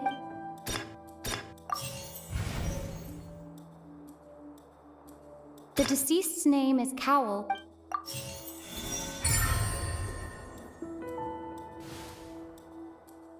Huh? That can't be right. Are you serious? The killer was, in fact, Cowell, the deceased! Oh, is that so? How interesting! Let's hear your reasoning then. What I must do next is recreate the truth. What Cowell did, and how he went from would-be perpetrator to victim. Linny was not in the tunnel at that moment.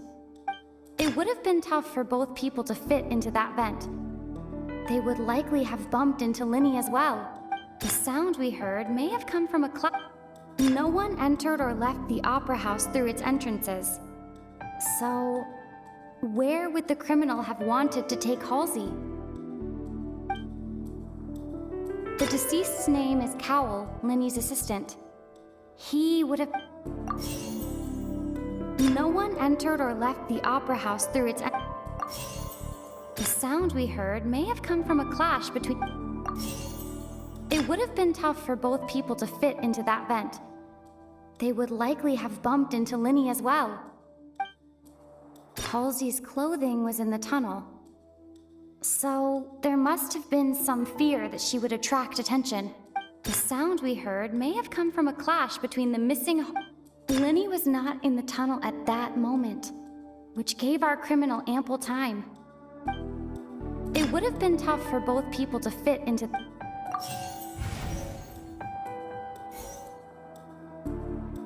No one entered or left the Opera House through its entrance.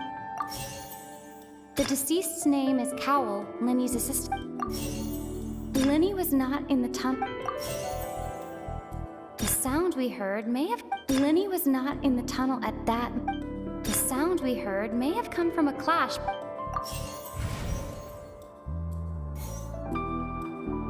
The sound we heard may have come from a clash, but...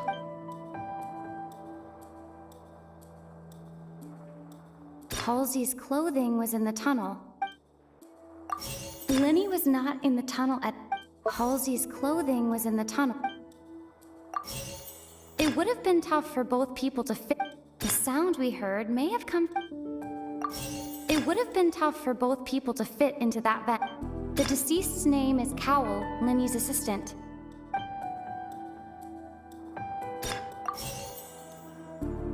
Halsey's clothing was in the tunnel.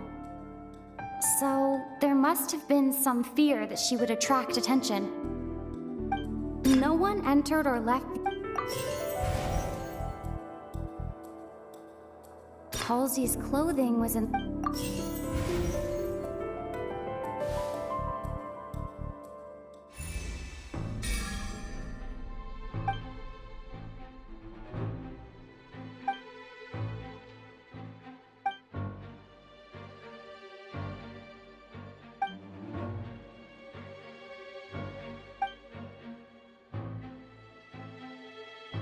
What's wrong, Traveler?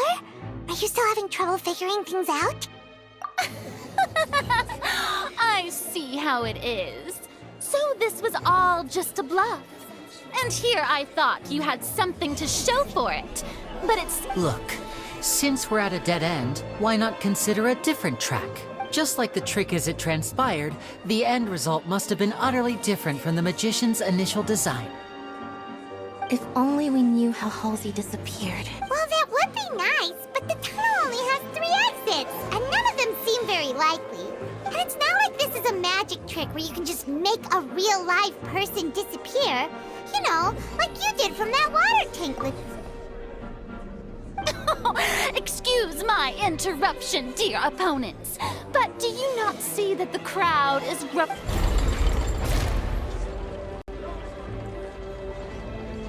If the defense is unable to make further effective arguments, we will move on to the next stage of the trial. Linny was not in the tunnel at that moment, which gave our criminal ample time. The sound we heard may have come from a clash between the missing Halsey and the criminal. The deceased's name is Cowell, Linny's assistant. The vase was not broken by chance. It was used to cover...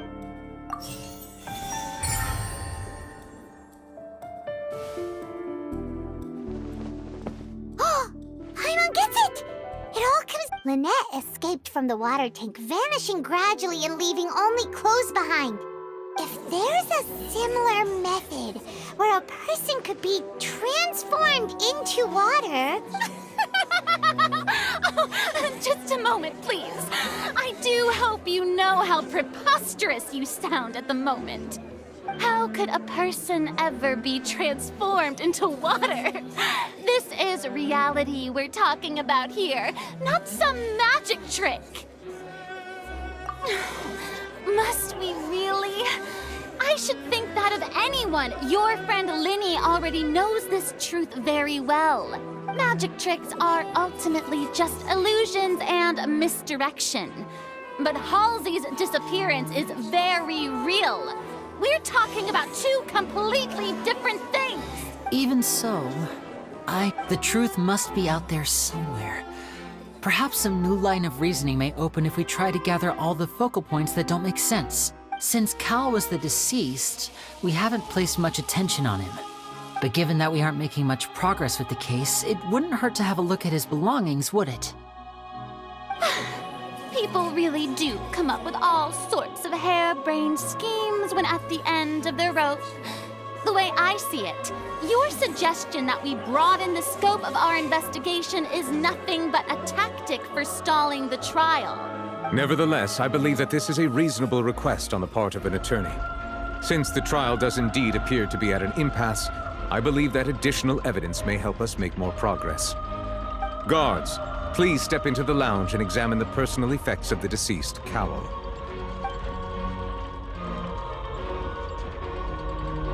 We are still examining the items, but we have already made critical progress that we feel must be shared with everyone post-haste.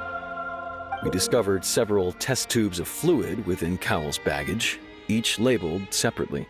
The notebook in his backpack claims that these fluids are water from the primordial sea. The primordial sea? The note's contents also indicate that Cowell belonged to an organization that sells illegal drugs and that he had an accomplice. The notebook has many entries concerning safe usage of these fluids, in which the keyword dissolve appears many times. One of these tubes was labeled Opera Epiclese, along with yesterday's date. It is empty. The notes also state that these dissolution properties work exclusively on people from Fontaine. It's likely that Halsey was chosen as some sort of test subject. As such, we believe that the defense's hypothesis is, in fact, supported by sufficient evidence. You gotta be kidding! People dissolving into water?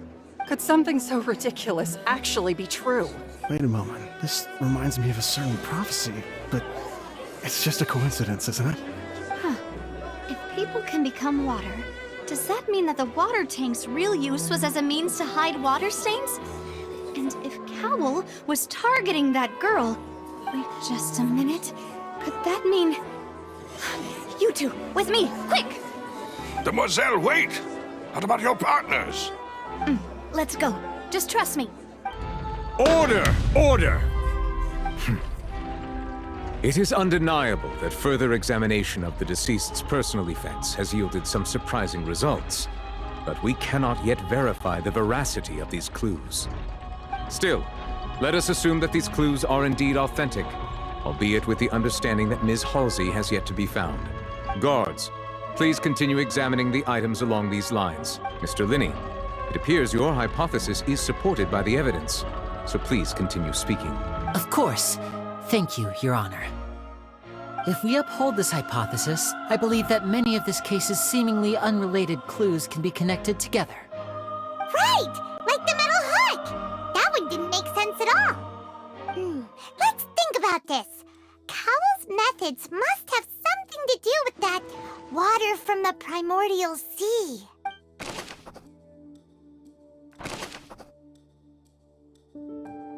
The deceased's name is Cowell, Linny's assistant. Lynette was in the magic box on stage the entire time. The water from the primordial sea should already have been prepped before Halsey entered the The water from the primordial sea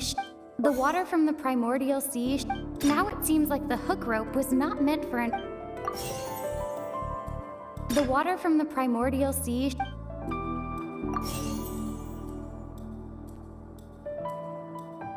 The rope that strung the water tank.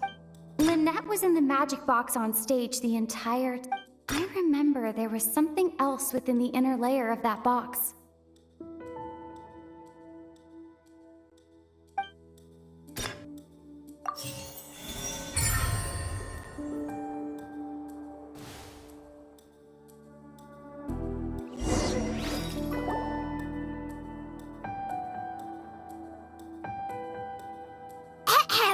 It's 8 in the original plan.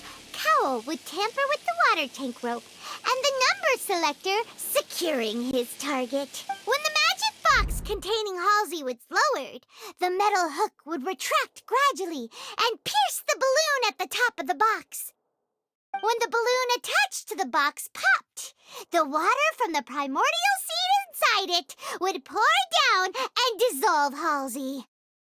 Afterward, Cowl would enter the tunnel and break the flower vase to conceal the water inside the tunnel, with the remaining evidence being covered up by the water tank on stage. But he encountered something unexpected in the tunnel and wound up being fatally hit by the same water tank he meant to use to cover his tracks. Huh. That does make sense. That actually links together a lot of the more confusing pieces of evidence. Oh dear, what do I do? Even I think they sound convincing now. Have I falsely accused an innocent person? What a humiliation. Now, it seems like the only point of contention remaining is the exact circumstances that led to Cal's death. His notes mentioned he had an accomplice who could be related to the situation. On that note, the guards have just contacted me indicating that they uncovered new evidence. I shall now invite him on stage to share it with us. Thank you, Your Honor. We were just inspecting the luggage of the other people involved in this case, and we found an identical sample of the water from the primordial sea among Linny's personal effects. What? That can't be. Oh, I see. Does this not clear all doubt? My dear citizens, my loyal audience, allow me to present my reasoning and bring this performance to a swift close.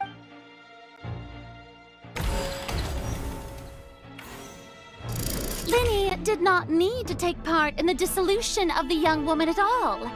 Indeed, he did leave the scene via the vent. Having made modifications to the props beforehand, his accomplice Cowl then caused Halsey to vanish using the water from the primordial sea. But upon his return, in cruel avarice, Linny desired sole credit and prepared to do away. Ultimately, he knocked Cowl out, and the tool meant to cover the crime up also became a murder weapon. Now, as much as I regret having come to such a viciously straightforward conclusion, it does seem that the famed Fatui is quite the... Am I right, Miss? We've used up all the evidence we collected. There's no way for us to make a rebuttal here. Is this the end of the road?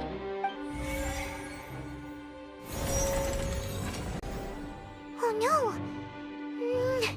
Paimon can't think of anything either. It doesn't look like there's any way around it. Seems using the water as new evidence was too good a move. Why did this have to happen now? I think we've all seen enough now. And we have ample witnesses to my flawless reasoning. I believe this is indeed the finale. Now then, my good, noble Chief Justice, should we not, in your view, Excuse me, everyone, but I must interject. Miss, I must ask you not to shout and to respect the ongoing legal proceedings. Oh, come on. Don't be hasty. I have a good reason for interrupting, you know. Now, would anyone here like to take a little break from all this debate and see a little magic? I'll show you an amazing trick. One that can bring a young woman who has disappeared back in the flesh, right before your very eyes. Please, do the honors, Mr. Linny, if you would be so kind. What in the world is she saying? No offense, miss, but miracles like that are beyond my scope as a magician. Come on now, don't be silly. Magic is all about misdirection, isn't it? It often conceals the truth while presenting a fascinating illusion. But once everyone believes the illusion, can't magic reveal the truth to them once again? And wouldn't such a trick be the most marvelous finale to today's performance? Come on, Linny and Lynette. Give it another go. Don't worry. Spina di Rasula has made the necessary arrangements on your behalf. But, as the magic makers and stars of the show, I think I should leave the final performance to you. I understand.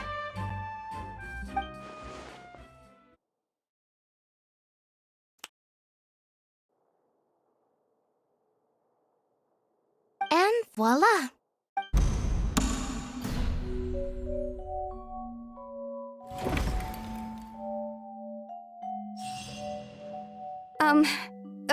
Sorry for the interruption.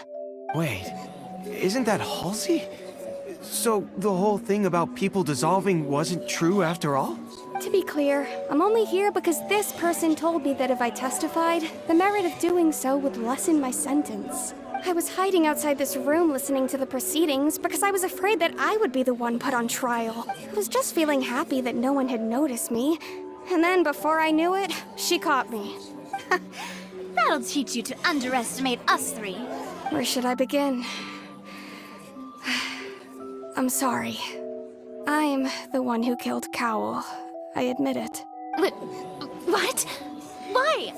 Firstly, my name isn't Halsey. It's Lillian, and I'm originally from Mondstadt. I heard that Linny's show was gonna be a real thriller, but I missed the chance to buy a ticket, so I stole one. That's how I make a living. I steal stuff here and there. And I'd never been caught before. But I was noticed at the harbor a few days ago, and I barely got away. Linny was the one who caught me in the act. Hey, no wonder you look familiar. So you were the thief! Liddy even mentioned that you were pretty skilled. Well, and I thought that would have been the end of it, but then the number selector chose me. He even mentioned the Fortress of Meripede. That's a prison, isn't it? So you can imagine how shocked I was. I thought he was on to me for sure. So I played along with the show while looking for an opening to flee. But then I got water poured on me for no reason, and then someone jumped into the tunnel to nab me. I wasn't going to take that lying down, so I knocked him out and stuffed him into the box. There was nowhere to run from there, though, so I had to change my clothes and hide in a box containing performance costumes. I slipped out after the first guard arrived at the scene and continued hiding inside the opera house. Can a person even hide in there? But I swear I didn't know that the water tank would fall down. Really, I swear it. Had I known that, I wouldn't have put him in the magic box. I may be a thief, but I'm no killer. Well, that makes everything pretty clear now, doesn't it? This time, we need to tell the entire story from Lillian's perspective.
The strange sound.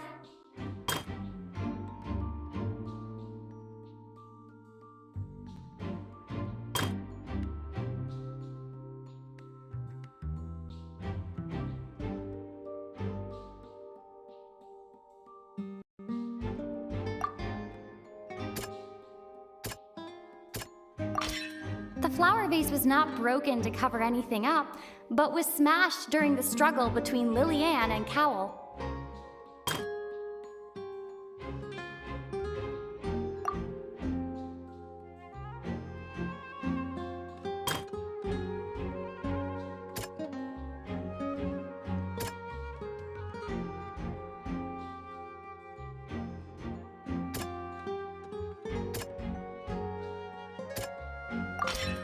Lillian was afraid that she would be recognized if she left, so she changed clothes and hid, biding her time. Just what one might expect of an experienced thief. And it's Ace Detective Paimon time! Having been selected out of the blue, Lillian panicked. Her panic only intensified after she entered the tunnel and had water poured on her head. So she kicked the door open, producing the thud we all heard.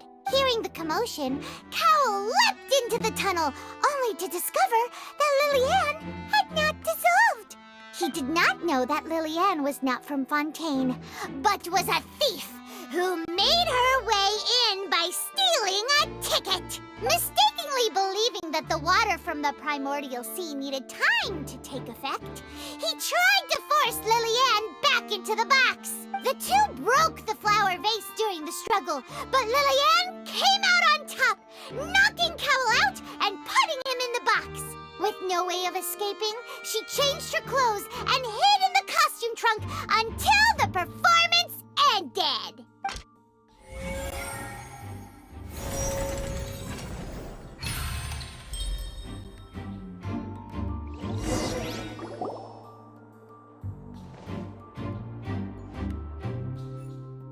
She knew that she would have to go through guard inspection if she tried to leave afterward.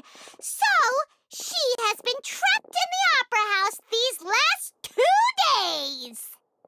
She had already become desperately hungry by the time we were chatting over macarons. So, she swiped 2 of them right under our noses. Talk about a sneaky thief. At this point, all the events that happened in the tunnel have now come to light. Ah, so that's the whole story. Bravo! Bravo! Now then, Lady Farina, do you wish to speak against the defense's statements? Please answer the question, Lady Farina.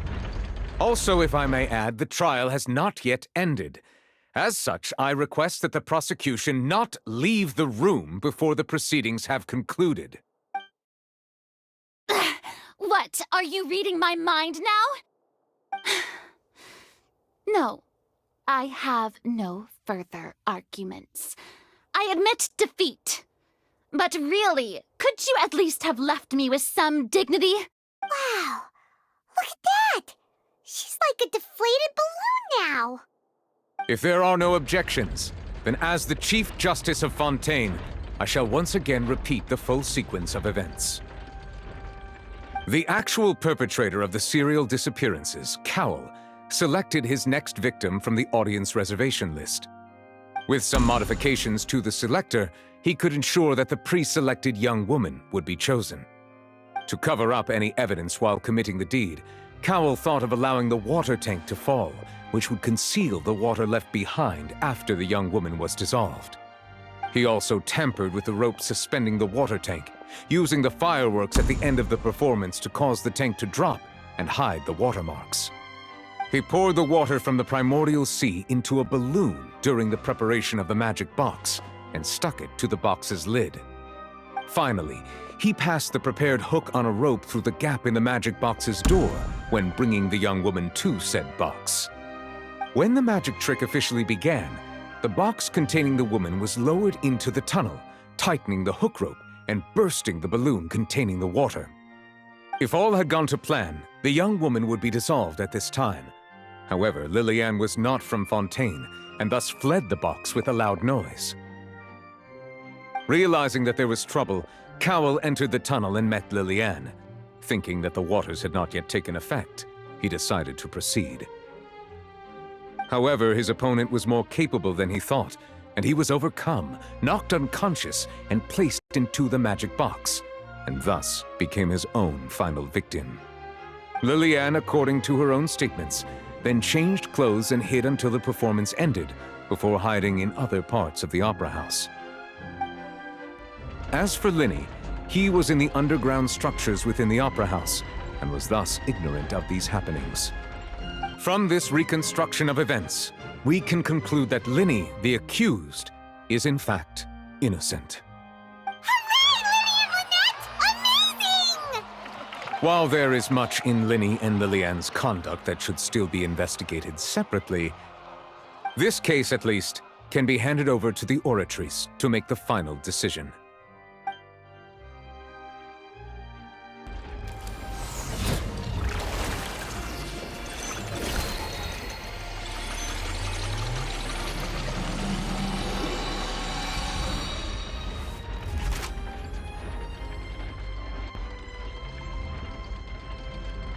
As such, Linny and Lynette are officially declared not guilty.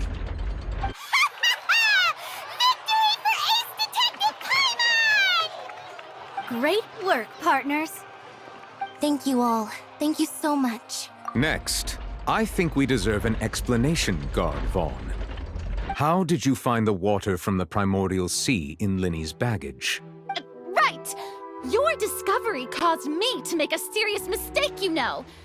Or was that not a discovery, but false evidence that you dared to bring before this court? I suspect that the accomplice mentioned in Cowell's notes was not Linny, but you, yes? I'm sure you know what you must do to lessen your sentence. Speak quickly! Unless you want to earn yourself a one-way ticket to Coupon Town. I was just following orders. We were supposed to place blame for the serial disappearances onto Linny, and thus cause suspicion to fall on the Fatui. The higher-ups said this was the best opportunity to do so. And now that your plan has fallen through, and the secrets of the water have been revealed, you have become a liability to said higher-ups, yes? Therefore, you would be wise to tell everything you know, and seek the protection of the guards. Yes, I'll tell you everything I know. Our boss discovered that the water can cause people to dissolve. It can also be made into a potion, which when extremely diluted, can cause people to experience unforgettable exhilaration. We've been in this business for a while now, and have made decent more off it. The disappearances were also the boss's idea. I mean, this is the boss we're talking about. The...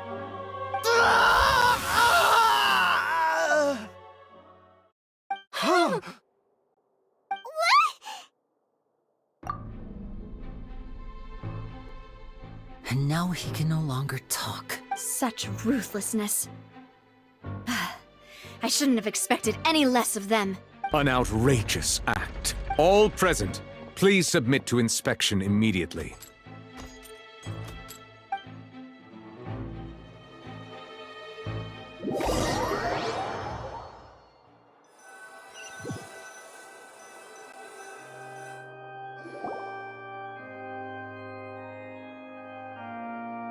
So, we're just going back now? That's true, but... Traveler, Paimon! Please wait. Linny... I know you may not want to speak to me right now. Maybe you don't even want to look at me. But still, let me thank you again for defending me to the end, even after you learned that I'm a member of the Fatui. I guess. But regardless, I'd like the opportunity to set things straight. I didn't approach you with any ulterior motives or ill intent. I've spoken to you as myself, just plain Linny this entire time. As for why I'm a Fatus, it's because the goals of the House of the Hearth align with those of an orphan like me. That's all. That was how Father, who you might know as the Knave, approached recruiting us back then too. The Knave? The one who controls the House of the Hearth? She's your father? That's right. And since we're here, I was wondering, would you mind hearing a story? It's about my past. Back when our parents first died, Lynette and I were left wandering the streets. To survive, I took to surreptitiously observing an older street performer who did magic. It took me several days to figure out how he pulled off his amazing tricks. I took my sister through several streets until we found a crowded corner, and we began to perform magic tricks there. To my surprise, we proved to be pretty popular, and we could at least stop worrying about where our next meal would come from for a time. But I didn't want my sister to remain a street rat together with me forever. Before long, an aristocrat came to me and claimed that he wished to take us in after watching my performances. So you went from orphans to nobility just like that? That was how we felt at first, too. As if fate was on our side and we could say goodbye to those painful days. But I gradually discovered that while we were called foster children, he was really after my talent for magic tricks. He would constantly take me to all sorts of banquets to garner attention, which he would then use to expand his social circles. That doesn't seem too bad either. Better than roaming the streets at any rate. It took a while for me to realize just how dark his heart really was.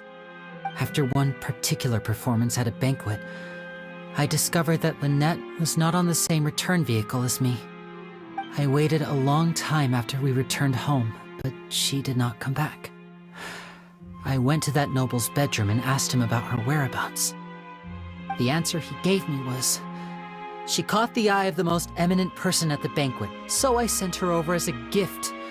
I mean, you'll be able to perform your magic regardless of who your assistant is, yes? Oh no. So he was gonna... But wouldn't Fontaine's laws deal with such people?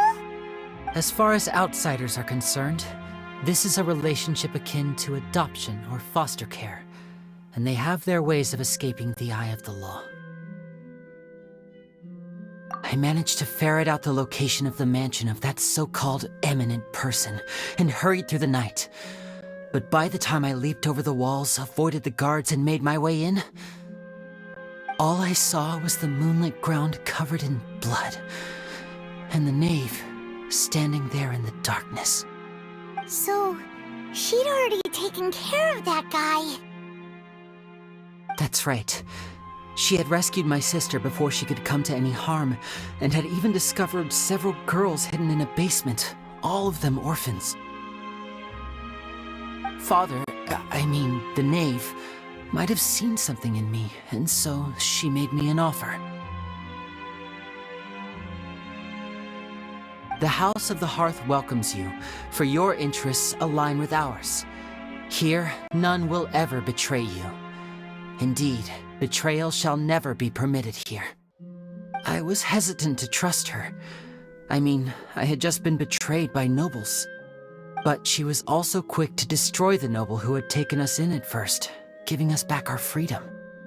Oh, so that's how the two of you joined the House of the Hearth. She has her own plans. She has gained permission from the Tsaritsa to first use the Gnosis' power once she obtains it. She plans to use it to find a way to break the prophecy and save Fontaine. So, she believes in that prophecy too? That's right. The whole House of the Hearth is currently working to combat that crisis. Today's case has also proven that people from Fontaine can indeed dissolve into some sort of water, thus further supporting the prophecy. All of us house members here, Lady Arlecchino herself included, are from Fontaine. We won't give up on defending our homeland. To us orphans, the only connection we have left to this world, apart from our family, is our homeland. So, from small deeds like distributing magic pockets to huge schemes like stealing a Gnosis, everything is aimed at dealing with that prophecy. It's all right. I understand. The only thing I can do is relate all this to you.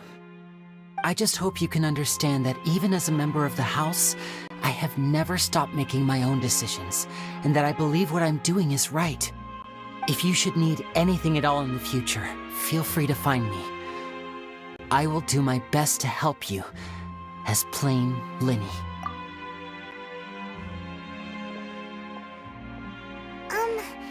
Bye, Lyney!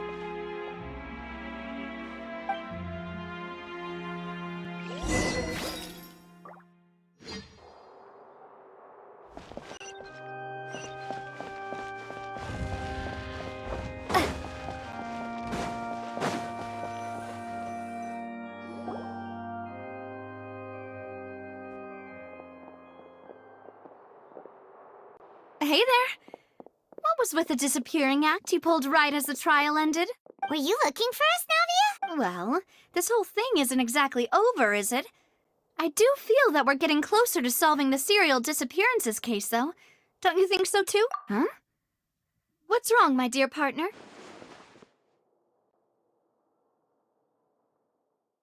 Besides, are you sure we're the ones who can crack a case that's been cold for decades now? And given that there's new evidence from the trial, there should be a trail of breadcrumbs for the Hydro Archon's people to follow now, right? Ah, I see. Well, I won't lie. I'm a little shocked to hear that from you. But I suppose you are just travelers who have only arrived in Fontaine after all. Sorry, I might have been too presumptuous. Don't say that, Navia. Ah, and we were having so much fun investigating with you, too.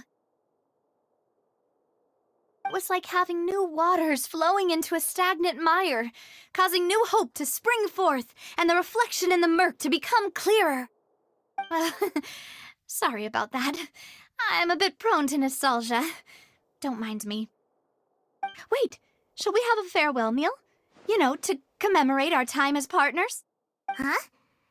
Do we really need to get that formal?